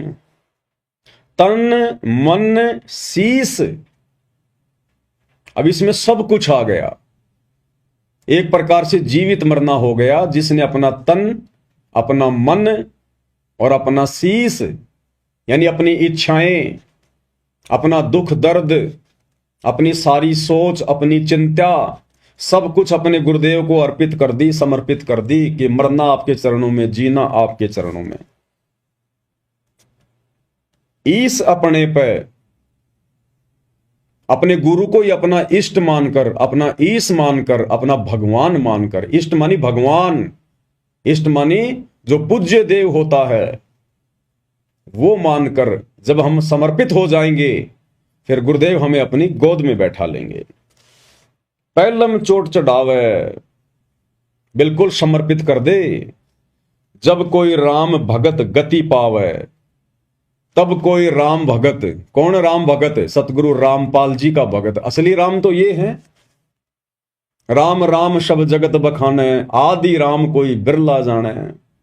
अब रामचंद्र जी जो कि त्रेता युग में आए थे, विष्णु जी के अवतार, राजा दशरथ के बेटे, उनका तो केवल शरीर का नाम था रामचंद्र, राम। असल में वो राम नहीं थे, उनमें गुण राम के नहीं थे, वो तो केवल उनकी पहचान थी, उनका नाम था राम। जैसे किसी का श्याम, किसी का राम, उनके पिता का दशरथ, ऐसे ही उनके शरीर की पहचान थी, उनमें गुण राम का एक भी नहीं था, एक भी। वो समस्त गुण उस कबीर देव जो असली राम है, आज धरती पर सतगुरु रामपाल जी के रूप में प्रकट हैं। ये है वो राम। जब कोई राम भगत गति पावे हो जी, तब मोक्ष होगा आत्मा का। भाई सतगुरु तिलक अजपा माला, युगत जटा रखवावे। सतगुरु तिलक अजपा माला, युगत जटा रखवावे। जत को पीन सत्य का चोला, भीतर भेख बनावे। जब कोई राम भगत गति पावे हो जी, जब कोई राम भगत गति पावे हो जी। क्या कह रहे हैं? एक सच्चे भगत ने, सत सेवक ने सत्सेवक का मतलब होता है सच्चा भगत। सत्य यानी सच्चा, दृढ़, मर्यादाओं का पक्का, और सेवक यानी सतगुरु का भगत। तो कहते हैं जो सत्सेवक होगा, जो सच्चा भगत होगा, सतगुरु तिलक, वो अपने गुरुदेव भगवान को सर्वोपरि रख के चलेगा। सतगुरु तिलक, जैसे तिलक यहां लगाते हैं माथे पर सबसे ऊपर सम्मान के लिए, तो गुरुदेव कहते हैं जो सच्चा भगत होगा वो अपने गुरु जी को अति पूजनीय मानकर भक्ति करेगा, सर्वोपरि स्थान पर रखेगा कि गुरु समान नहीं दाता रे जग में, गुरु समान नहीं दाता, कि मेरे गुरु के अलावा और कोई नहीं संसार में, मेरे लिए प्रथम और अंतिम केवल मेरे गुरुदेव भगवान हैं। सतगुरु आदि अनादि है, सतगुरु मद है मूल, और सतगुरु को सिजदा करूं एक पलक नहीं भूल। तो कहते अपने तिलक की जगह अपने पूज्य गुरुदेव भगवान को रखना चाहिए, अपने शीश पर, अपने माथे पर सतगुरु तिलक और जप्पा माला। और यदि सतनाम मिल गया है तो कहते उसमें लो लगा देनी चाहिए, दिन रात उसका सुमरण। भाई और बहनों, सतनाम केवल उस 2 मंत्र के नाम को ही नहीं कहते, सतनाम कहते सच्चे नाम को। जो प्रथम नाम है वो भी सतनाम है, क्योंकि वो इन देवी देवताओं का वो सतनाम है, उनके भक्ति बीज है, उनके बीज मंत्र हैं, मूल मंत्र हैं। तो प्रथम मंत्र जो कि 7 मंत्र का होता है वो भी सतनाम है, सच्चा नाम है। 2 अक्षर का जो है वो भी सतनाम है, सच्चा नाम है। सार नाम है वो भी सतनाम है, सच्चा नाम है। उसके बाद कहते हैं जो शब्द, जो मंत्र गुरुदेव भगवान से प्राप्त हो जाए फिर उसके ऊपर लो लगा देनी है। और युगत जटा रखवावे, युगत जटा कहते हैं इस जटा की जरूरत नहीं है, लंबे लंबे बाल बधाने की जरूरत नहीं है। युगत जटा, युगत यानी विधि, कहते ना योग युगत की विधि बतावे। मन इंद्री पे पैरा हो, जगन्नाथ एक मंदिर बनवा दे। योग युगत, तो कहते हैं युगत जटा रखवावे, यानी जो भक्ति हमें गुरुदेव भगवान ने दी है उस विधि से भक्ति करे, उन मर्यादाओं में रहकर भक्ति करे। ये बाल बूढ़ बढ़ाकर भगत बनने का दिखावा नहीं करना। युगत जटा रखवावे। और जत को पीन सत का चोला भीतर भेख बनावे। जत को पीन, भगत ने जति होना चाहिए, जति लक्ष्मण की तरह। अगर शादीशुदा है तो अपनी स्त्री के अलावा किसी दूसरी स्त्री में पत्नी वाला भाव भी नहीं आना चाहिए। पर नारी को देखिए बहन बेटी के भाव, कहे कबीर कामनाश का यही सहज उपाय। इसी प्रकार जो माता बहनें हैं उन्होंने भी अपने उस पति के अलावा जिसके साथ उनका संस्कार जुड़ा है, उसके अलावा दूसरे गैर पुरुष में वो पति वाला भाव शौपन में भी नहीं होना चाहिए। उसको कहते हैं जत को पीन और सत का चोला। सत का चोला यानी भगत ने हमेशा सत्य भाषण करना चाहिए, झूठ नहीं बोलना चाहिए। साच बराबर तप नहीं, झूठ बराबर पाप, और जाके हृदय साच है ताके हृदय आप। यानी उस सत्सेवक के साथ में फिर परमात्मा रहते हैं। और भीतर भेख बनावे, ये बाहरी दिखावा करने की जरूरत नहीं है। लाल पीले कपड़े पहन लिए, लंबे लंबे बाल बढ़ा लिए, लंबी लंबी दाढ़ी बढ़ा ली, कहते हैं ये आपकी पहचान नहीं होनी चाहिए। आपकी पहचान होनी चाहिए शास्त्र अनुकूल साधना से, मर्यादाओं में रहकर गुरुदेव ने जो भक्ति बता दी उस विधि से भक्ति करना। वो भगत के लक्षण, भगत के आचार विचार, भगत जैसा व्यवहार हमारे अंदर लोगों को दिखाई देना चाहिए। कहते भीतर भेख बनावे, यानी वो अंदर से भगत बनाए। बाहरी दिखावे से अगर आपको कोई भगत कह रहा है तो आप भगत नहीं है, परमात्मा को प्यारे नहीं है। आपके आंतरिक विचारों से, आपके बोलचाल से, उठने बैठने के तरीके से, आपकी नजर दृष्टि से लोगों को लगना चाहिए कि बहुत अच्छा आदमी है, बड़ा नेक आदमी है, नेक नीति वाला आदमी है। तो कहते हैं भीतर भेख बनावे। परमात्मा हमारे को अंदर से देखेगा कि हम कितने भगत हैं और कितने भगत नहीं हैं। बाहरी दिखावे से कोई भगत नहीं बनता है। भाई लोक लाज मर्याद जगत की तृण ज्यों तोड़ बगावे। लोक लाज मर्याद जगत की तृण ज्यों तोड़ बगावे।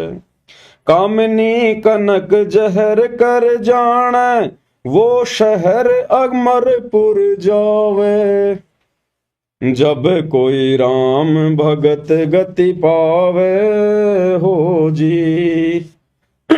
जब कोई राम भगत गति पावे हो जी। क्या करें गुरुदेव भगवान? लोक लाज मर्याद जगत की तिनके जो तोड़ बगावे। इस भक्ति मार्ग में गुरुदेव ने बताया यदि हमने सफल होना है तो सबसे बड़ी जो बीमारी है, सबसे बड़ा जो रोग है, उसमें एक है लोक लाज और समाज की फालतू की मर्यादाएं, फालतू के नियम परंपराएं। कहते हैं अगर भगत ने भक्ति मार्ग पर सफल होना है वास्तव में, तो मौका तो गुरुदेव ने दे ही दिया, सतभक्ति दे दी, मार्ग तो हमारे को गुरुदेव ने बता ही दिया। उस मार्ग पर चलना तो हमने ही पड़ेगा। उस मार्ग की तमाम बाधाओं को तोड़ना, साइड में करना, वो हमने पड़ेगा। तो कहते हैं लोक लाज मर्याद जगत की तिनके जो तोड़ बगावे। बिल्कुल भी ना शर्मावे, बिल्कुल भी ना डरे, बिल्कुल भी ना घबरावे। अगर हम जिस परिवार में रह रहे हैं, जिस समाज में रह रहे हैं, रिश्तेदारी, अगर हमारी मर्यादाओं के बीच में अगर उनकी कोई परंपरा बाधा बन के खड़ी होती है जहां हमारी मर्यादा टूटनी हो, कहते हैं कोई शर्म नहीं करनी, चाहे जीजा हो, चाहे फूफा हो, चाहे साड़ा हो, चाहे मामा हो, कोई भी हो। हाथ जोड़ लेने, लड़ाई झगड़ा नहीं करना, मनमुटाव नहीं करना, ऊंचा नहीं बोलना, आधीन भाव से कि भाई देखो मैं तो उपदेशी हूं, आप लोगों को पता ही है, मैंने उपदेश ले रखा गुरुदेव का और ये हमारी मर्यादाओं में नहीं है, मैं इसमें आपका कोई सहयोग नहीं कर सकता, माफी चाहता हूं। फिर वो चाहे नाराज हो चाहे प्रसन्न हो, वो अगले का काम है। हमने वहां से तुरंत बैक हो लेना है, उन समाज की मर्यादाओं से बिल्कुल हट जाना है। और अगर लोक लाज में आ गए, शर्मा शर्मे में आ गए, दबाव में आ गए, अब लोक लाज में शर्मा शर्मे में आकर मर्यादा वो ही तोड़ेगा जो ज्ञान अच्छे से नहीं समझेगा। और मर्यादा टूटी तो फिर गए हम काम से, सावधानी हटी दुर्घटना घटी। मर्यादा तो सबसे ज्यादा कंपलसरी बताई गुरुदेव भगवान ने। और गुरुदेव भगवान ने बताया कि लोक लाज करना भी मर्यादा तोड़ने में आता है। मर्यादा तोड़ने में, जैसे हमारे घर पर कोई रिश्तेदार आ गया, उसको पता है या नहीं पता है कि हम भगत हैं या नहीं हैं, और घर पर आकर अगर उसने बीड़ी का बंडल निकाल लिया बीड़ी पीने के लिए, और आप और हमें पता है कि हम भगत हैं, हमारे घर में परमात्मा का दरबार लगा हुआ, ये सारी चीजें वर्जित हैं, और फिर भी यदि आप लोक लाज में आकर कि मैं कहूंगा तो फूफा जी क्या सोचेंगे, फूफा जी पता नहीं क्या क्या बोलेंगे, उस लोक लाज में आकर यदि हम चुपचाप रहे और उसको बीड़ी पीने दी, तो गुरुदेव कहते हैं कि वो भी तुम्हारी मर्यादा टूटने में आता है। मर्यादा टूटने में कि तुमने उसको रोका क्यों नहीं, टोका क्यों नहीं। और गुरुदेव ने बताया कि इस मामले में जो बच्चे होते हैं ना, वो एक नंबर होते हैं, एक नंबर। बच्चों को कोई लोकलाज का भय नहीं होता, बच्चों को कोई डर नहीं होता कि फूफा जी क्या सोचेगा, मामा जी क्या सोचेगा। वो मुंह के ऊपर बोल देते, मुंह के ऊपर। एक सत्संग में गुरुदेव ने बताया कि लोक लाज करना भी मर्यादा खंडित करने में आता है, मर्यादा खंडित करने में। देखता हूं अगर मिलेगा तो।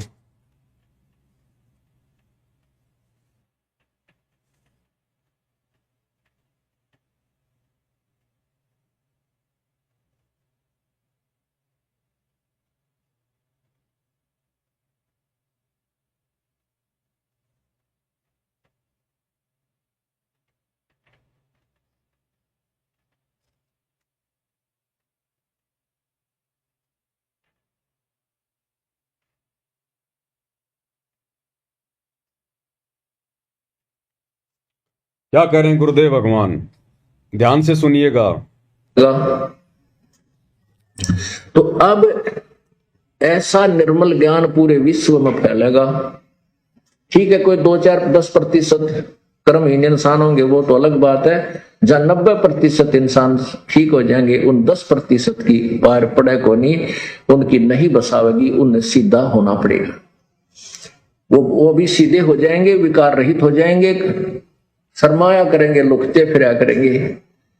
अब विचार करना, हमारे जो भक्त हैं, हमारे भक्तों के भगत तो थोड़े बहुत शर्मा जाते हैं, रिश्तेदार ने नु के हमारे घर में बीड़ी ना पिए, हालांकि वो ना ऐसा शर्माना, लोक लाज करना नाम खंड करता है। लेकिन क्या करें गुरुदेव कि वो ऐसा ना कहना, उसको ना टोकना, ना रोकना और लोकलाज करना, शर्मा शर्मी में ना कहना, कहते हैं वो भी मर्यादा खंडित करने में आता है, उससे भी भगत का नाम टूट जाता है।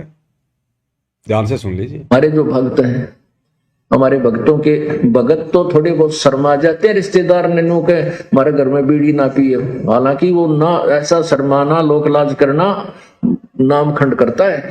लेकिन बालक तुरंत कह देते हैं कि हमारे घर में बीड़ी नहीं पियोगे आप। तो फिर वो जो बीड़ी शराब पीने वाले हमारे भक्तों के घर में आ भी जाते हैं, तो कहीं छुप के गली में बाहर बैठ के जो करकाओं के देखो बालक तना देख ले इनका, आके फिर टोक दे तू बीड़ी पियो है, तो ऐसे डरा करेंगे फिर ये पाप करते हुए, और धीरे धीरे फिर ये बुराई छूट जाएगी, एक दूसरे को देख कर छोड़ेंगे। अब हमने ऐसी बुराई प्रारंभ की है, एक बीड़ी पीने लग गया, दूसरा दिखाइए, एक बार तो उसको बहुत बुरी तरह खांसी उठे, आंखें में पानी आवे, फिर जो मास्टर है ना पीने वाला, कोई बात ना, मेरा भी नहीं होया था, एक बार पी ले, उसने प्या के छोड़े और ट्रेंड कर देता है। ऐसे ही जब हम बुराई से दूर हो जाएंगे, हमारे संग में, हमारे बच्चों के संग में जो व्यक्ति आओगा, उसको भी नहीं कहेंगे भाई यहाँ बीड़ी मत पिए, मेरा धुआं चढ़ता है, मुझे नुकसान होता है, हमारे घर में हानि हो जाती है, तो फिर वो अब शर्मा कर छोड़ देंगे बुराइयों। एक भगत कह रहा था जी, हमारे सारे घर में जो ना मांस खाते थे, हम भी खाते थे, अब ज्ञान हुआ तो मैंने मेरी माँ ने, पान भाई उन सब ने नाम ले लिया, मेरा पिताजी ना मान रहे, तो हमने बनाना ही बंद कर दिया। तो वो ढीठ है, बाहर तिल्ला होगा होटल पर बनाया, और वहां जो खाने लगेगा ना, जब वो छोटा लड़का है मेरा, वो जाकर दादा आज तू ये मुर्गे का मांस खाता है, एक दिन मुर्गा तो तू मुर्गा बनेगा, ये मनुष्य बनेगा, तुझे खाएगा। तो 1-2 बार तो उसने धमकाया, फिर जब भी वो खाता दिखा, जब पहुंचा तो बुढ़ा फिर छुप के बाथरूम में बैठ के खाने लग गया, कुआड़ मूंद के, छोड़ता नहीं। तो क्या कहा गुरुदेव भगवान ने, लोक लाज करना भी मर्यादा खंडित करने में आता है, नाम तोड़ने में आता है। तो हाँ परम भगत भाई बहनों ने लोक लाज भी नहीं करनी, लड़ना भी नहीं, झगड़ना भी नहीं, प्यार प्रेम से बोल देना है। और दूसरे के घर पर आए हुआ व्यक्ति फिर जबरदस्ती भी नहीं करता है कि हम उसको कहेंगे और वो ना माने, ऐसा नहीं हो सकता। अपने घर पर वो 100 बार ना माने, लेकिन हमारे घर पर अगर कोई बीड़ी पीने की चेष्टा करेगा, हम उसको मना करेंगे, वो जबरदस्ती फिर नहीं पी सकता। लेकिन हम उसको कुछ कहेंगे ही नहीं, तो बताओ फिर वो कैसे मानेगा। तो गुरुदेव कहते हैं लोक लाज करना भी, शर्मा शर्मी भी मर्यादा तोड़ने में आता है।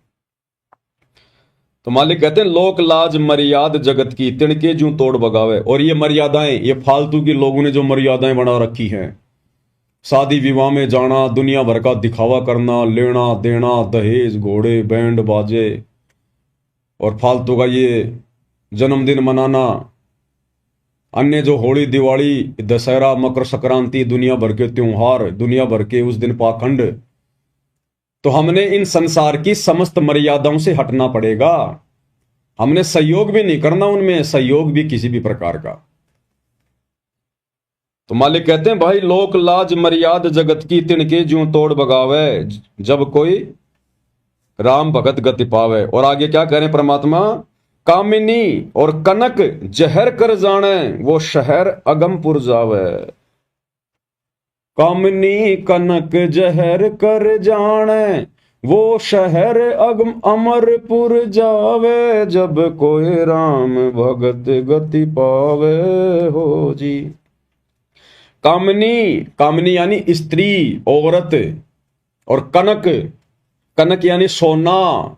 परमात्मा कहते हैं इन दो वस्तुओं को जब तक भगत जहर के समान नहीं समझेगा।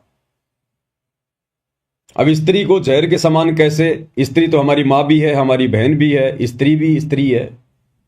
परमेश्वर ने बताया कि नाम उपदेश लेने के बाद, इस भक्ति मार्ग में आकर ये ज्ञान समझने के बाद, हमने उस कामनी से नफरत नहीं करनी, अपनी औरत से नफरत नहीं करनी। जो बकवाद हैं, जो कुकर्म है, जो विषय वासना है, हमने उनसे पीछे हटना है। भक्ति तो हमारी स्त्री भी करेगी, नाम ले लिया तो भक्ति तो वो भी करेगी। उसने भी अपने पुरुष के साथ संबंध बनाने से बचना है। उसको कहते हैं कामिनी, और कनक जहर कर जाना। और सोना शरीर पर तो धारण करना ही नहीं है। गुरुदेव ने बताया अगर घर में भी सोना है तो उसको भी निकाल दो, बेच दो, वो पैसा किसी दूसरे काम में ले लो या मालिक की सेवा में लगा दो। सोना तो हमने घर में भी नहीं रखना, क्योंकि सोने में काल का निवास है। ईमान बड़ाई पैदा करेगा। दिखावे के लिए तो लोग इतने महंगे महंगे सोने चांदी के जेवरात वगैरह लेते हैं, और वो कौन सा दूध देता है बताओ? सिर्फ दिखावे के लिए। तो ये दिखावा तो परमात्मा से सैकड़ों कोस दूर करता है भगत को। तो परमेश्वर कहते हैं ये दो वस्तुएं भक्ति मार्ग में जहर के समान है। कामिनी कनक जहर कर जाने, वो शहर अमरपुर जावे, वही भगत आत्मा सतलोक का दरवाजा देख सकती है जो इन दोनों से दूर होगी। स्त्री से दूर होने की बात नहीं कही गुरुदेव ने, लेकिन बुराइयों से, बकवादों से दूर होने की बात कही है कि वो बकवाद अब नहीं चलेगी। वो शारीरिक संबंध, वो विषय वासना का खेल, वो गंदा कर्म अब इस भक्ति मार्ग में नहीं चलेगा। अगर तुझे ज्ञान समझ में आ गया तो कामनी कनक जहर कर जाने, वो शहर अगमपुर जावे, जब कोई राम भगत गति पावे हो जी। आगे क्या कह रहे हैं गुरुदेव? भाई जो पतिव्रता पति से राती, आन पुरुष ना भावे। जो पतिव्रता पति से राती, आन पुरुष ना भावे। बस पिहर में सुरत पिरत में, न्यों कोई ध्यान लगावे। जब कोई राम भगत गति पावे हो जी, जब कोई राम भगत गति पावे हो जी। भाई जो पतिव्रता पति से राती और आन पुरुष ना भावे। जैसे एक पतिव्रता स्त्री, औरत, केवल वो अपने पति से ही रति क्रिया करती है। राति यानी रति क्रिया, शारीरिक संबंध। जो पतिव्रता पति से राति, आन पुरुष ना भावे। गैर पुरुष, गैर मर्द, चाहे कोई कितना सुंदर हो, कितना धनी हो, कितना पहलवान हो, चाहे कोई सोने का बना के क्यों ना खड़ा कर दिया जाए, कहते जो पतिव्रता स्त्री होती है, बहन बेटी होती है, वो उसकी तरफ उस पति वाले भाव से आंख उठाकर भी नहीं देखती, आंख उठाकर भी, तब वो अपने पति को प्यारी लगती है। तो इसी प्रकार इस सतभक्ति मार्ग में आने के बाद सबसे पहले तो हमें हमारा जो पति है, जो परमेश्वर है, इष्ट है, वो समझ में आना चाहिए। और जब समझ में आ गया कि हमारा गुरु ही स्वयं कबीर भगवान है, सो छल छिद्र करके आप और हम तक ये ज्ञान पहुंचा रहा है, काल के साथ आंख मिचोली खेलते हुए आज यहां पर लीला कर रहे हैं, तो उसके बाद हमने अपने गुरु के अलावा इष्ट रूप में किसी को भी जगह नहीं देनी है, सौपन में भी नहीं। चाहे कोई कितना सुंदर हो, कितना कुछ भी हो, कितना लोभ दे या प्रलोभन दे, कुछ भी करे, एकमात्र सतगुरु रामपाल जी परमेश्वर जी के अलावा सौपन में भी हमने किसी और का बखान नहीं करना, और की महिमा नहीं करनी, और का गुणगान नहीं करना। अब ये पतिव्रता वाला भाव भी केवल साध संगतियों में ही शुरू है। सतलोक आश्रमों से जुड़े हुए 90% भाई बहन अभी पतिव्रता पद पर नहीं है। उन्हें तो परिभाषा का नहीं पता कि पतिव्रता पद क्या होता है। वे अपने गुरु को अपना इष्ट नहीं मानते, अपना पति परमेश्वर नहीं मानते। आज भी वे अपना पति, अपना भगवान, अपना कबीर, उस दाढ़ी मूछ वाली, कागज की समझे जाने वाली कबीर जी की नकली फोटो को मान रहे हैं। और हर साल जून के महीने में उसका प्रकट दिवस मनाते हैं। अगर अपने गुरु को ही असली कबीर मान लिया होता, रियल कबीर मान लिया होता, यदि पतिव्रता पद पर आ गए होते, तो आत्मा सोचेगी भी नहीं उस दाढ़ी मूंछ वाली कबीर जी की फोटो को परमात्मा मानने की या उसका प्रकट दिवस मनाने की। जैसे हम सत्सेवक भाई बहनों ने उस दाढ़ी मूंछ वाली कबीर जी की समझे जाने वाली नकली मुर्दा बेजुबान फोटो को घर से बाहर निकाल दिया। ना हम अपने दरबार में रखते, ना लॉकेट में रखते, ना घर की दीवारों पर रखते, कहीं नहीं रखते। हम तो शौपन में भी वो चेहरा याद नहीं करते, अपने गुरु के अलावा, अपने इष्ट के अलावा। और इन आश्रमों में सतगुरु रामपाल जी को तो बहुत बाद में याद किया जाता है। उन्हें तो केवल एक मानुष मानकर छोड़ दिया, केवल अपना गुरु मानकर छोड़ दिया, एक संत श्रेणी में लेकर छोड़ दिया, और भगवान मान रहे हैं उस दाढ़ी मूंछ वाली फोटो को। 12वें पंथ की भक्ति कर रहे हैं, 12वें पंथ की व्यभिचारणी भक्ति, वैश्या भक्ति। वैश्या उस स्त्री को कहते हैं जिसके अनेक पति होते हैं। तो इसी प्रकार इन सतलोक आश्रमों से जुड़े हुए भाई बहन व्यभिचारणी भक्ति कर रहे हैं। इनका एक पति नहीं है। आप इनके घर पर जाकर देखिए, जहां पर इन्होंने अपना दरबार लगाया होता है, उस दरबार में आपको 5-5 पति मिलेंगे, 5-5 फोटोएं। महाभारत की द्रौपदी बनकर ये लोग भक्ति कर रहे हैं। एक कोने में आपको दाढ़ी मूंछ वाले कबीर जी मिलेंगे, एक कोने में आपको गरीबदास जी मिलेंगे, नीचे वाले कोने में आपको दादा गुरु जी मिलेंगे, इधर वाले कोने में आपको पंडित चिदानंद जी मिलेंगे, और बीच में चौकी पर सतगुरु रामपाल जी बैठे हुए हैं। और उस फोटो को अपने दरबार में रखते हैं, उसके आगे ज्योत जलाते हैं, दंडवत करते हैं। अरे कितनों को दंडवत करोगे, कितनों को अपना इष्ट मानोगे? इसको कहते हैं व्यभिचारणी भक्ति। असल में जब आत्माओं को यह ज्ञान हो जाएगा तो दाढ़ी मूंछ वाली कबीर जी की समझे जाने वाली फोटो को ना तो अपने घर पे रखेगा, ना दरबार में रखेगा, ना उसका कबीर प्रकट दिवस मनाएगा। गरीबदास जी का भी बोध दिवस नहीं मनाएगी वो आत्मा, जिस आत्मा को यह तत्व ज्ञान हो जाएगा। और ना गरीबदास जी की फोटो को अपने घर पे रखेगा। हमने केवल गरीबदास जी की वाणियों से मतलब है, गरीबदास जी के ग्रंथ से मतलब है। अब वाणियां तो गुरुदेव हमारे को आदरणीय नानक जी की भी सुनाते हैं, तो क्या नानक जी की फोटो भी हम अपने दरबार में रखने लग जाएं? गुरु ग्रंथ साहिब को भी गुरुदेव भगवान हमें दिखाते हैं, पढ़ाते हैं, तो क्या नानक जी की फोटो घर पर रखने लग जाएं? या नानक जी का कोई जन्मदिन या कोई बोध दिवस मनाने लग जाएं क्या? वाणियां तो गुरुदेव हमारे को दादू जी की भी सुनाते हैं, तो क्या दादू जी की फोटो बनवा कर अपने दरबार में रखें? दादू जी का बोध दिवस मनाएंगे हम? हमने केवल उन महापुरुषों की वाणियों से मतलब है, उनकी शकल सूरत से मतलब नहीं है, उनके जन्मदिन या बोध दिवस से हमें कोई मतलब नहीं है। और यदि हम गरीबदास जी का बोध दिवस मनाते हैं, इसका मतलब अभी हमें ज्ञान नहीं है, अभी हम पतिव्रता पद पर नहीं है, अभी हम वैश्या भक्ति कर रहे हैं। एक सत्संग में गुरुदेव भगवान ने आदरणीय गरीबदास जी की फोटो को भी कचरे में डालने की बात कही है, कूड़े करकट में डालने की बात है। जिन गरीबदास जियों को आप जी इन आश्रमों में बोध दिवस मना रहे हो, अपने पति के समान मान रहे हो, क्या कहा गुरुदेव भगवान ने? एक सत्संग में बताया गुरुदेव जी ने,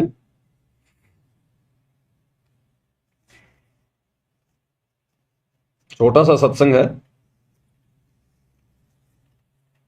एक बहन जो पहले बहुत सारी पूजा किया करती थी, हरिदास जी को पूजा करती थी, गरीबदास जी को पूजा करती थी, फिर भी घर में नुकसान, और जब गुरुदेव की शरण में आई, ये ज्ञान सुना, तो उसके बाद गुरुदेव भगवान उस बहन के मुख कमल से बोली गई कथा को अपने मुख कमल से सुना रहे हैं। यानी वो बहन तो बोलने में उपचूक कर दे, लेकिन गुरुदेव भगवान ने जो शब्द निकाल दिए वो परम सत्य हैं। तो गुरुदेव भगवान कह रहे हैं, फिर उस बहन ने वो हरिदास जी की, वो गरीबदास जी की फोटोएं सब कचरे में डाल दी। अगर गरीबदास जी आप और हमारे लिए, हम 13वें पंथ की आत्माओं के लिए अगर वो पूजनीय होते, तो गुरुदेव गरीबदास जी की फोटो के लिए तो बोल देते कि भाई कम से कम गरीबदास जी को तो तू कचरे में ना डालती। लेकिन गुरुदेव खुद अपने मुख कमल से बोल गए इसको कहते हैं शब्द सैन सतगुरु की पहचाने, पावे अटल सुहाग रे। हमने गुरुदेव के संकेतों को ही समझना पड़ेगा। परमात्मा संकेत ही छोड़ेंगे और संकेतों को वही समझेगा जो गुरुमुख होगा, जिसको तत्व भेद होगा।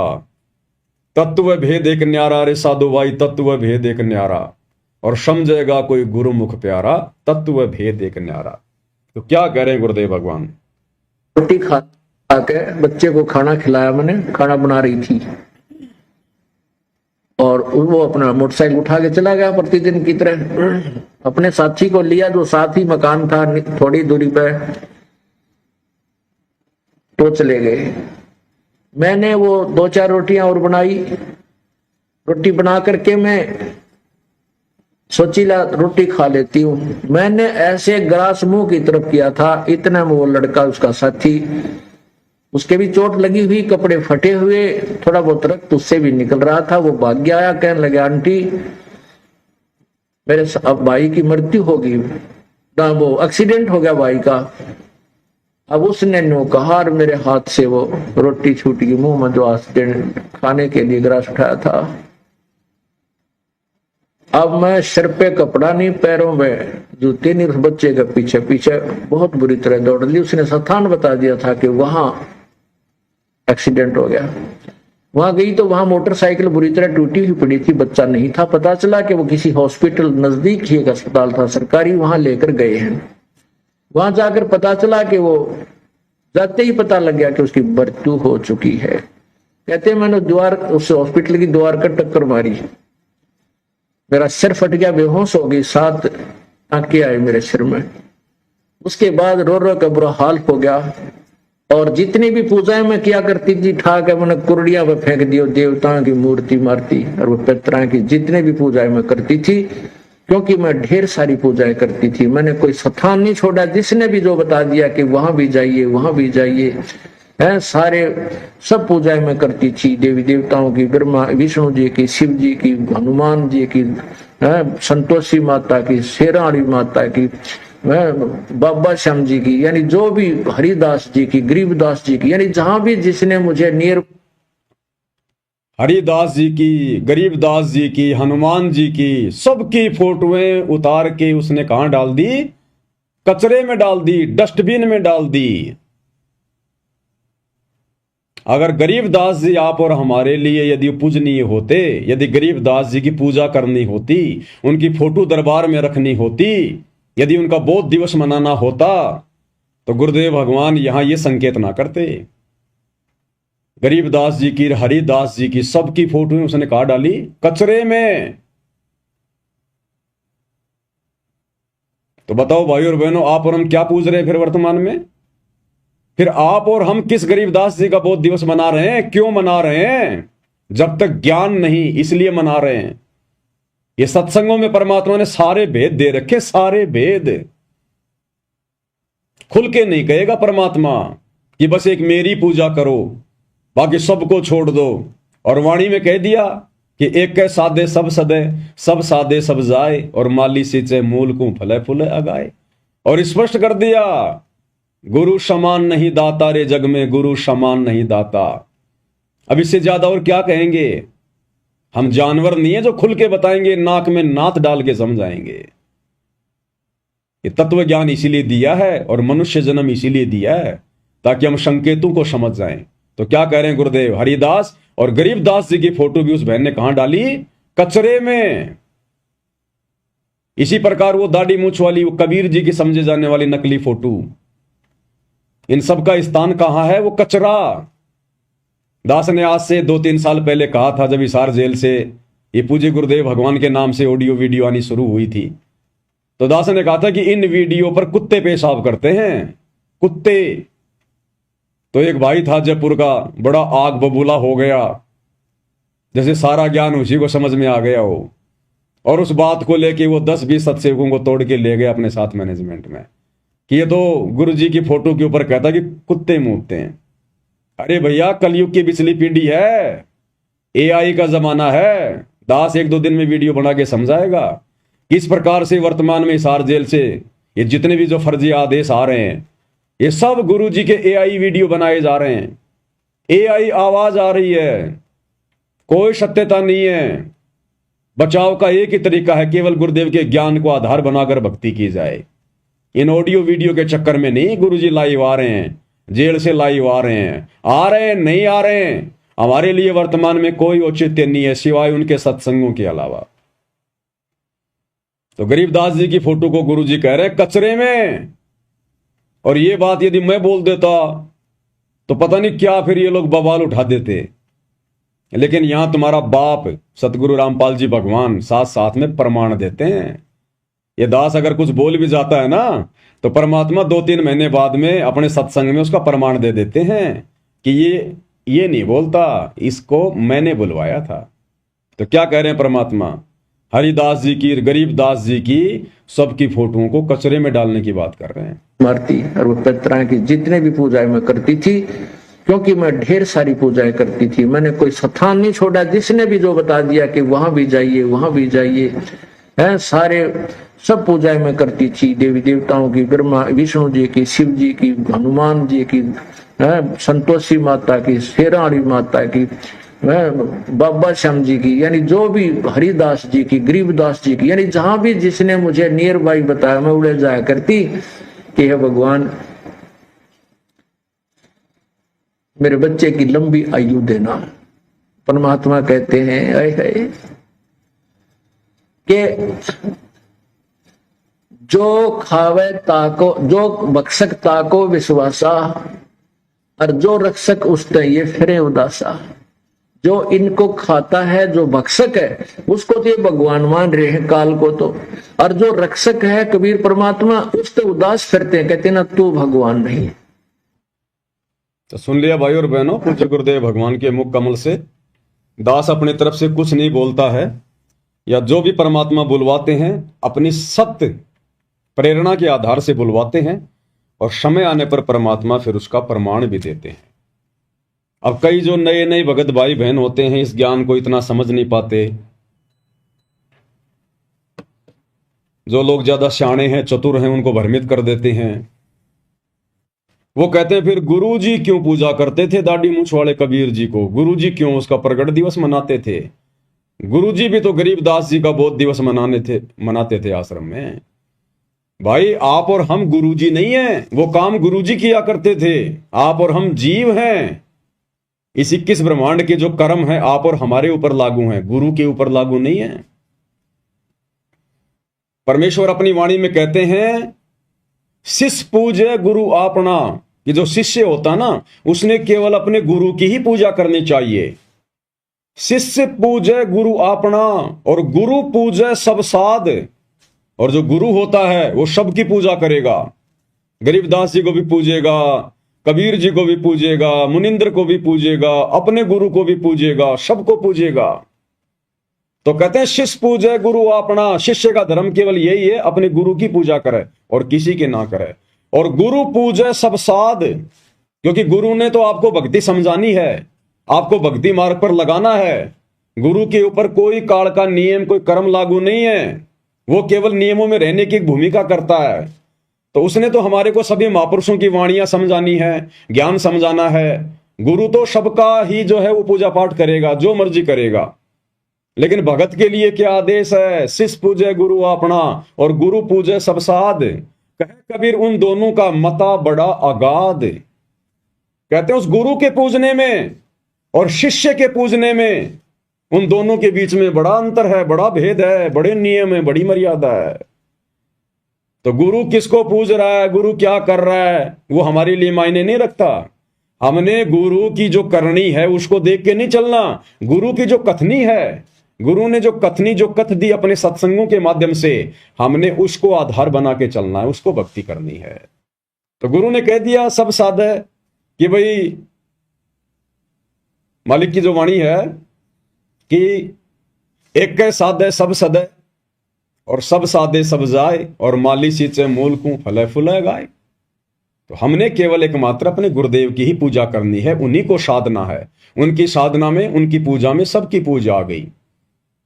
अगर हम पेड़ की, अगर हम जड़ की पूजा करेंगे, जड़ में अगर हम खाद डालेंगे, पानी डालेंगे, तो वो खुराक पूरे पेड़ को जाएगी। हमने अलग से टहनियों को खाद देने की जरूरत नहीं है, और जो टहनियों को खाद देगा लोग उसको मूर्ख कहेंगे। हमने उनकी पत्तियों में खाद डालने की जरूरत नहीं, पानी डालने की जरूरत नहीं है। अगर कोई डालता है तो उसको लोग मूर्ख कहेंगे। उस पेड़ की जड़ में ही हमने पानी डालना होगा, खाद डालनी होगी, और कहीं नहीं।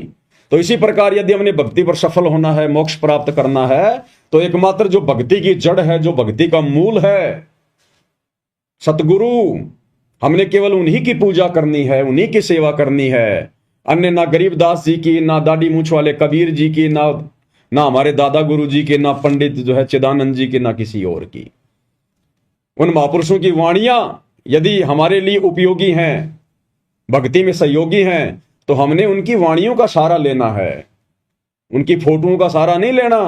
उनके जन्मदिन और उनके वो प्रकट दिवस और उनके वो बोध दिवस नहीं मनाने हमने, अन्यथा फेल हो जाएंगे फिर भक्ति मार्ग पर। तो परमेश्वर कहते हैं, जो पतिव्रता पति से राती, आन पुरुष ना भावै। हमने भी उसी पतिव्रता स्त्री की तरह भक्ति मार्ग पर पतिव्रता आत्मा का रोल निभाना है।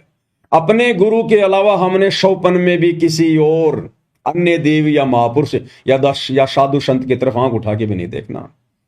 एक बात बताइए, जब हम भाई बहन नाम उपदेश लेते हैं, तो आजकल तो पता नहीं ये आश्रम वाले नियम बताते हैं कि नहीं बताते हैं, लेकिन जब हमने सतलोक आश्रम बरवाड़ा से नाम उपदेश लिया था, और वैसे भी जब हम डीवीडी से नाम उपदेश जब हम लेते हैं, तो गुरुदेव भगवान उसमें बताते हैं कि बच्चों, अब आपने घर पर जाकर केवल अपने परमात्मा की फोटो दरबार में रखनी है। उस दरबार में अन्य किसी भी साधु संत महात्मा की फोटो नहीं रखनी। बोलते कि नहीं बोलते गुरुजी कि आपने दरबार में अब अन्य किसी देवी देवता या साधु संत महात्मा की फोटो नहीं रखनी है। तो गरीबदास जी कौन है? अन्य साधु संत हैं, अन्य महात्मा हैं। वो 12वें पंथ के गुरु थे। अब 12वें पंथ के गुरु की फोटो हम अपने गुरु जी के बराबर में क्यों रखें? हमारे गुरु जी तो 13वें पंथ के गुरु हैं ना, हम 12वें पंथ के पंथी, हम तो 13वें पंथ के पंथी हैं। जब हमारा गुरु ही अलग है तो हम उनकी फोटो क्यों रखें? तो गुरुदेव ने तो स्पष्ट कर दिया, संकेत कर दिया कि बच्चों, दरबार में अन्य किसी भी देवी देवता और साधु संत महात्मा की फोटो नहीं रखनी। तो गरीबदास जी संती तो थे 12वें पंथ के, हमारे दादा गुरु जी संती तो थे, पंडित चिदानंद जी संती तो थे, कबीर जी की दाढ़ी मूछ वाली फोटो वो नकली फोटो, वो भी एक संत के रूप में थे, संत की भूमिका में थे, हम क्यों रखें?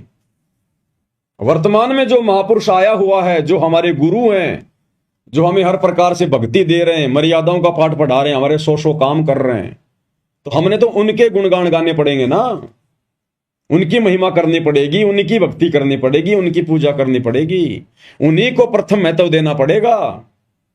अगर हमने जरा भी किसी और का बोध दिवस मना लिया, जन्मदिन मना लिया, कोई प्रकट दिवस मना लिया अपने गुरुदेव के अलावा, तो जिस प्रकार वो व्यक्ति जिसकी पत्नी उसके अलावा किसी और से भी संपर्क करती है या हंसी मजाक भी अगर करती है, और अगर वो देख लेगा तो वो उसको अपने दिल से उतार देता, दिल से। तो भाई, अगर सतगुरु के दिल से उतरना है तो पूजो सबको, 2 4 5 10 आसपास के गांव के साधु संत महात्माओं की फोटो भी रख लो। और अगर गुरु को प्रसन्न करना है, मोक्ष प्राप्त करना है, तो भाई केवल अपना गुरु और दूसरा कोई नहीं। तो मालिक कहते हैं, जो पतिव्रता पति से राती, आन पुरुष ना भावे, और बसे पीहर में सुरत प्रीत में न्यू कोई ध्यान लगावे। और उसके बाद चिंतन भी केवल अपने प्रीतम का, केवल अपने गुरुदेव का, अपने भगवान का। वो बहन बेटी जिसकी शादी होती है, फिर जब वो वापस अपने पीहर आती है तो रहती अपने माता पिता के पास है, काम धंधा भी करती है, लेकिन उसकी सुरती पल पल अपने पति में रहती है, अपने ससुराल में रहती है। वहीं पर मेरा पति क्या कर रहा होगा, कैसे खा रहा होगा, कैसे रह रहा होगा, वो चिंतन मनन हमेशा अपने पति का ही करती रहती है मनी मन में। तो इसी प्रकार हमने पतिव्रता पद पर तो आना ही आना है, हमने अन्य किसी का चिंतन मनन भी नहीं करना। अब इन आश्रमों में जब गरीबदास जी का बोध दिवस मनाते हैं तो किसका चिंतन मनन करते हो भाई? गरीबदास जी के नाम से तुम वो दिन मना रहे हो, वो प्रोग्राम कर रहे हो, तो वो दिन तो जो है गरीबदास जी का हो गया। कि भगत जी आज क्यों आए, आज क्या, अरे आज गरीबदास जी का बहुत दिवस है, बंदी छोड़ का गरीबदास जी का। वो गरीबदास जी का चिंतन मनन हो गया। गुरु चाहे हमें लाख गरीबदास जी की वो कथा सुनाए, वो हमें गुरु समझा रहा है, लेकिन हमने गरीबदास जी का बोध दिवस नहीं मनाना, नहीं तो फिर ये वैश्या भक्ति में आ जाएगा, व्यभिचारणी भक्ति में आ जाएगा। गरीबदास जी का 12वां पंथ था और 12 पंथ चलाए थे काल ने। भले ही परमात्मा अपना रूप चेंज करके और गरीबदास जी के रूप में आए, लीला की, लेकिन वो पंथ तो काल का ही था।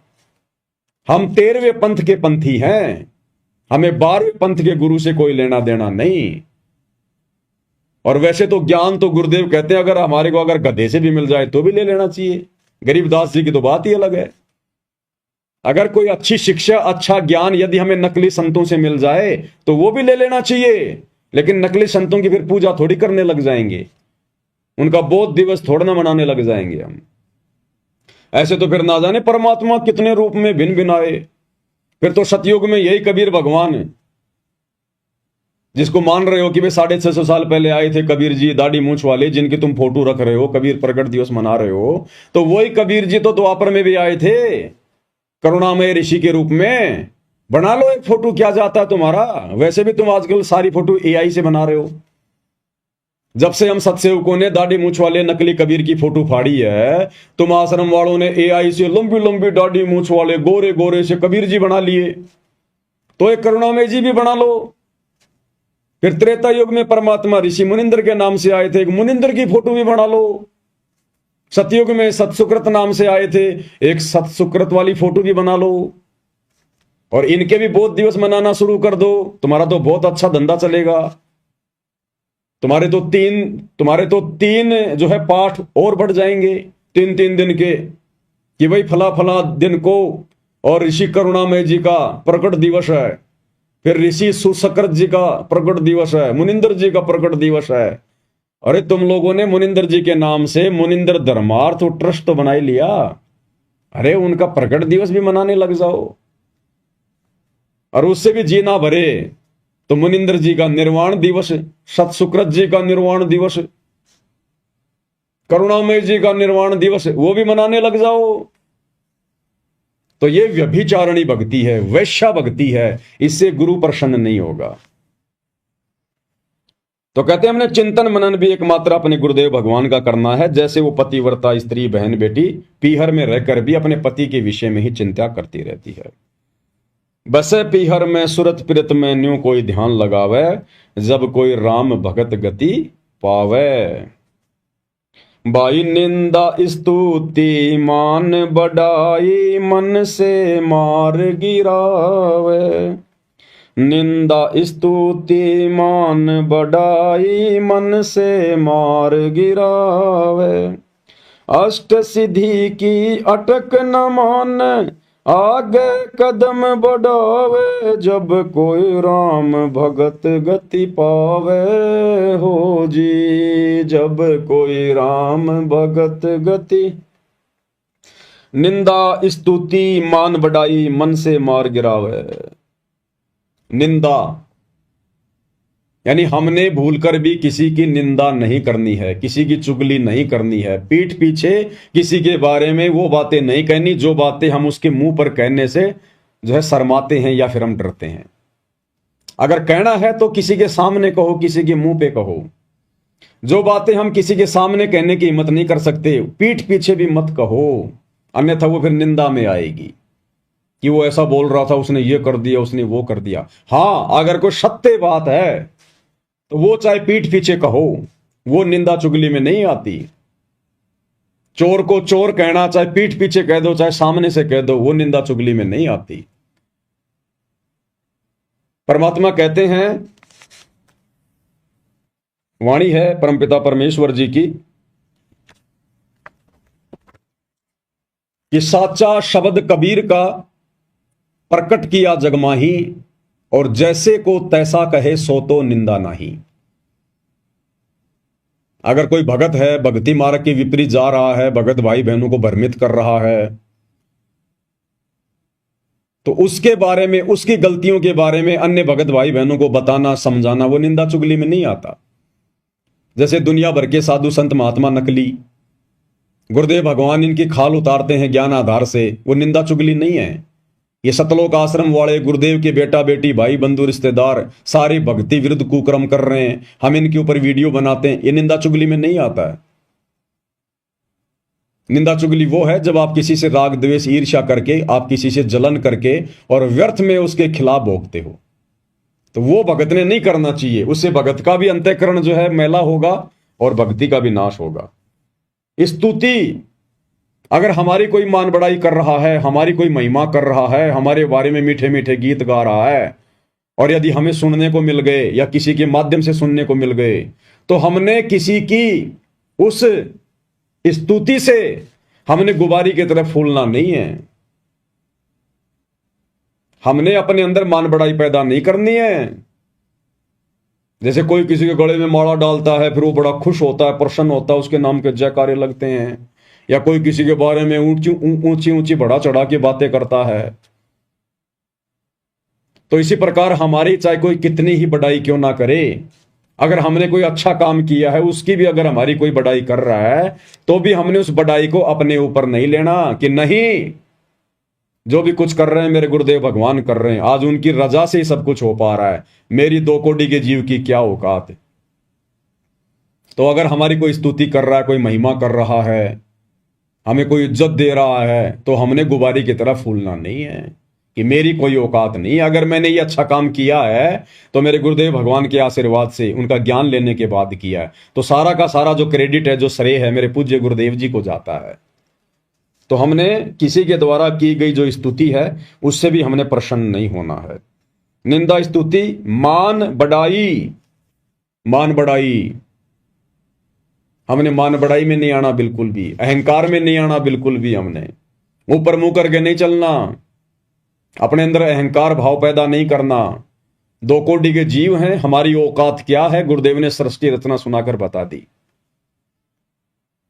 तो हमने अपनी औकात में रहना है। मन से मार गिरावे, यानी हमने इनके निकट भी नहीं जाना है। कोई हमारे बारे में चाहे अच्छे गीत गाए, चाहे कोई बुरे गीत गाए, वो अच्छे बुरे गाने वाला जाने। हमने तो सहज भाव में, आधीन भाव में, दास भाव में रहना है। अष्ट सिद्धि की अटक न माने, आगे कदम बढ़ावे। अष्ट सिद्धि और 9 निधि। अष्ट सिद्धि यानी चाहे कितनी कोई सिद्धियां, चाहे हमारे अंदर चाहे कोई वचन सिद्धि, कोई शब्द सिद्धि क्यों ना आ जाए, पहली बात तो हमने उनका प्रयोग हमने करना ही नहीं है। हमने तो जो मर्यादा गुरुदेव ने बता दी, जो नियम बता दिए, उस आधार से अपनी भक्ति करनी है। हमने बिल्कुल भी ना कोई इच्छा करनी है, चाहे परमात्मा हमारे ऊपर कितना धन क्यों ना बरसा दे, हमने कोई अहंकार भाव में नहीं आना है। बिल्कुल सिंपल तरीके से हम एक भगत हैं, बस एक जीव हैं, और हमारा एक ही टारगेट है, यहां से छुटकारा प्राप्त करना, अपना आत्म कल्याण करवाना। तो चाहे अष्ट सिद्धि आओ, चाहे 9 निधि आओ, चाहे परमात्मा धन बरसाए, चाहे गरीबी में रखे, चाहे हमारी कोई बढ़ाई करे, चाहे बेइज्जती करे, चाहे कोई निंदा करे, हमने हर प्रकार से जीवित मरने वाली रिहर्सल करनी है। जीवित मरने वाली। जब आदमी मर जाता है तो मरने के बाद कोई रो रहा है, कोई उसके अच्छे कर्मों की उसकी बढ़ाई कर रहा है कि बड़ा अच्छा आदमी था, इतने अच्छे अच्छे काम किए इसने। कोई रो रहा है कि हाय मेरा बेटा मर गया, मेरा बाप मर गया। साइड में 2-4 कोई मेरे जैसे कोई गालियां भी निकालते रहते हैं कि अच्छा हुआ मर गया, निकम्मा आदमी, एक धेले का नहीं था। तो वो मरने वाला कोई प्रतिक्रिया नहीं देता है, चाहे कोई उसके अच्छी गीत गाओ, चाहे बुरे गीत गाओ, वो तो मुंह फाड़ के पड़ा है।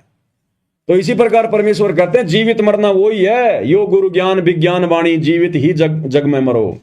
कि वास्तव में तत्व ज्ञान को समझना और अपने गुरुदेव के वचनों पर चलना, उनकी वाणियों पर चलना, असल में यही है कि तुम जीवित मर जाओ।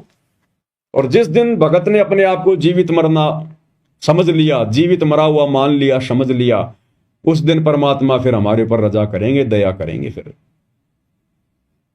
एक कथा बताई गुरुदेव भगवान ने कि जीवित मरने पर ही कैसे मुक्ति मिलेगी, मोक्ष मिलेगा, उसके बिना नहीं मिलेगा। चाहे हम कितना ही कुछ शाणे बन जाएं, हम भक्ति मार्ग में शाणपत तो चलती नहीं है, चतुराई तो चलती नहीं भक्ति मार्ग में। यहां तो भोला बन के, दास बन के, अधीन बन के, पागल सा बन के, मूर्ख सा बन के, तब हम यहां से मोक्ष प्राप्त कर सकते हैं। तो गुरुदेव ने बताया कि एक सेठ जी था, एक तोता पकड़ के ले आया, पिंजरे में डाल दिया, पर काफी दिन हो गया। अब तोता भी काफी प्रयास कर रहा था, लेकिन पिंजरा तोता कैसे तोड़े। अब सेठ जी था सत्संगी आदमी, अब तोते ने दिमाग लगाया, तो जब सेठ से परिवार सत्संग सुनने जाने लगा, तो तोते ने कहा कि सेठ जी एक प्रार्थना है, बता भाई। गुरुदेव से मेरी अर्ज करना, मेरी प्रार्थना करना कि गुरुदेव ऐसे ऐसे मेरे घर पर एक तोता है और उसने ये पूछा है कि मेरी मुक्ति कैसे होगी। तो बोला ये तो कोई बड़ी बात नहीं, मैं पूछ दूंगा गुरुजी से। चले गए, सत्संग सुना। आते समय सेठ जी को ध्यान आया कि तोते राम ने प्रार्थना की थी। गुरुदेव के पास गया, सारी बात बताई। अब जब वो तोते वाली बात बता रहा था सेठ जी अपने गुरुजी से, उसी समय गुरुजी एकदम चक्कर खा के गिर गए, बेहोश हो गए। अब सेठ जी ने देखा भाई ये तो गुरुजी मर गए, तेरे ऊपर हत्या का मुकदमा लगेगा, चुपचाप निकल लिया वहां से। घर पे आया, तोते ने पूछा सेठ जी मेरी प्रार्थना लगाई गुरुदेव से। सेठ ने कहा निकम्मे, काहे की तेरी प्रार्थना, मरवा देता तू मेरे को। क्या हुआ? बोला जब मैंने तेरी प्रार्थना गुरुजी से लगाई ना कि गुरुजी हमारे घर ऐसे ऐसे तोता है और पिंजरे में रहता है, और उसने कहा कि गुरुजी से प्रार्थना करना कि मेरी मुक्ति कैसे हो, इस पिंजरे से मेरी मुक्ति कैसे हो। तो नालायक उसी समय गुरुजी तो चक्कर खा के गिर गए, नीचे बेहोश हो गए। मैं तो आ गया, शुक्र मना किसी ने देखा नहीं तो हत्या का मुकदमा मेरे ऊपर लग जाता। अब उस संदेश को, गुरुजी के संकेत को वो सेठ नहीं समझ पाया, लेकिन तोता समझ गया। तोता समझ गया कि अगर इस पिंजरे से मुक्ति प्राप्त करनी है तो क्या करना होगा। रात हुई, सबने खाना वाना खा गए, सो गए। सुबह सेठ जी उठे, गए उस कमरे में तो देखा कि तोता तो पिंजरे में गर्दन डाल के नीचे पड़ा हुआ है। सेठ जी ने हिला हिला के देखा डंडे से पिंजरे में, तोता कोई प्रतिक्रिया नहीं दे रहा। सेठ जी ने ताली वाली बजाई, तोता कोई प्रतिक्रिया नहीं दे रहा। तो सेठ जी ने सोचा कि हिला रहा हूं, हिल नहीं रहा, ताली बजा रहा हूं, कुछ प्रतिक्रिया नहीं दे रहा, मर गया। और वैसे भी आजकल सेठ जी ने सोचा कि आजकल ये पक्षियों के अंदर रोग आ रहा है, कहीं ऐसा ना हो कि घर में और बैक्टीरिया फैल जाएं। जल्दी से उसने वो पिंजरा खोला और तोते को बाहर निकाला, और जैसे ही पिंजरा खोल के तोते को बाहर निकाला, तोताराम फर से उड़ गया, क्योंकि तोते ने गुरु का संकेत समझ लिया कि बेटा अगर तुझे उस पिंजरे से मुक्ति प्राप्त करनी है, इस काल के 21 ब्रह्मांड रूपी पिंजरे से अगर तूने मुक्ति प्राप्त करनी है, तो बेटा तूने जीवित मरना पड़ेगा। और वो तोता जीवित मरने की एक्टिंग करने लगा, तो उसके मालिक ने देख लिया कि ये तो मर गया, अब मेरे किसी काम का नहीं है, कोई बीमारी फैलाएगा, उसको पिंजरे से बाहर कर दिया। तो इसी प्रकार जब हम जीवित मर जाएंगे, संसार से उल्टा हट जाएंगे, ना कोई नाचना, ना गाना, ना बजाना, ना कोई ब्याह शादी, ना कोई डीजे, ना भात, ना छूचक, ना लेन ना देन, ना ब्याह शादियों में कोई आडंबर, ना कोई राजनीति, ना कोई पाखंड, ना कोई समाज के साथ में यारी दोस्ती रिश्तेदारी, सादा खाना, सादा रहना, ना कोई चटपटा आहार करना, ना मन में कोई इच्छा, कोई डिमांड, ना कोई कार कोठी की इच्छा, ना कोई बड़ी नौकरी की इच्छा, ना बच्चों को MBBS बनाने की इच्छा, ना ऊंची ऊंची कॉलेजों में कोई पढ़ाने की इच्छा, ना कोई फार्म हाउस लेने की, ना कोई जमीन लेने की, ना कोई प्लॉट खरीदने की, ना कोई बिल्डिंग पे कोई बिल्डिंग बनाने की कोई इच्छा नहीं, कि जो राख्यूं तो ही रहूं, जो देवो सो खाऊं, और खाने जाद खरीद हूं गुलाम तुम्हारा। जब इस भाव में आ जाएंगे हम, जीवित ही मरने की रिहर्सल में आ जाएंगे, तो भला फिर हम इस काल के किस काम के। भाई हमारे सूक्ष्म शरीर में फिर काल के लिए खुराक तैयार होगी नहीं। खुराक तैयार जब होगी जब हम संसार वाले सारे काम करेंगे, चटपटा खाएंगे, बाहर का खाएंगे, विषय वासनाओं में हम पड़े रहेंगे। हम काल के मतलब के तब हैं जब हम यहां पर सारे उल्टे काम करेंगे, तभी तो हमारे सूक्ष्म शरीर में वासना जमा होगी। और जब हम जीवित ही मर गए, अपने गुरुजी के वचन पर रुक गए, काल के लिए सूक्ष्म शरीर में कोई वासना जमा हो ही नहीं रही, कोई खाना खुराक जमा हो ही नहीं रही, तो काल फिर क्या करेगा? काल छोड़ देगा कि ये मेरे काम का नहीं है, ये मर गया, बेकार आदमी है।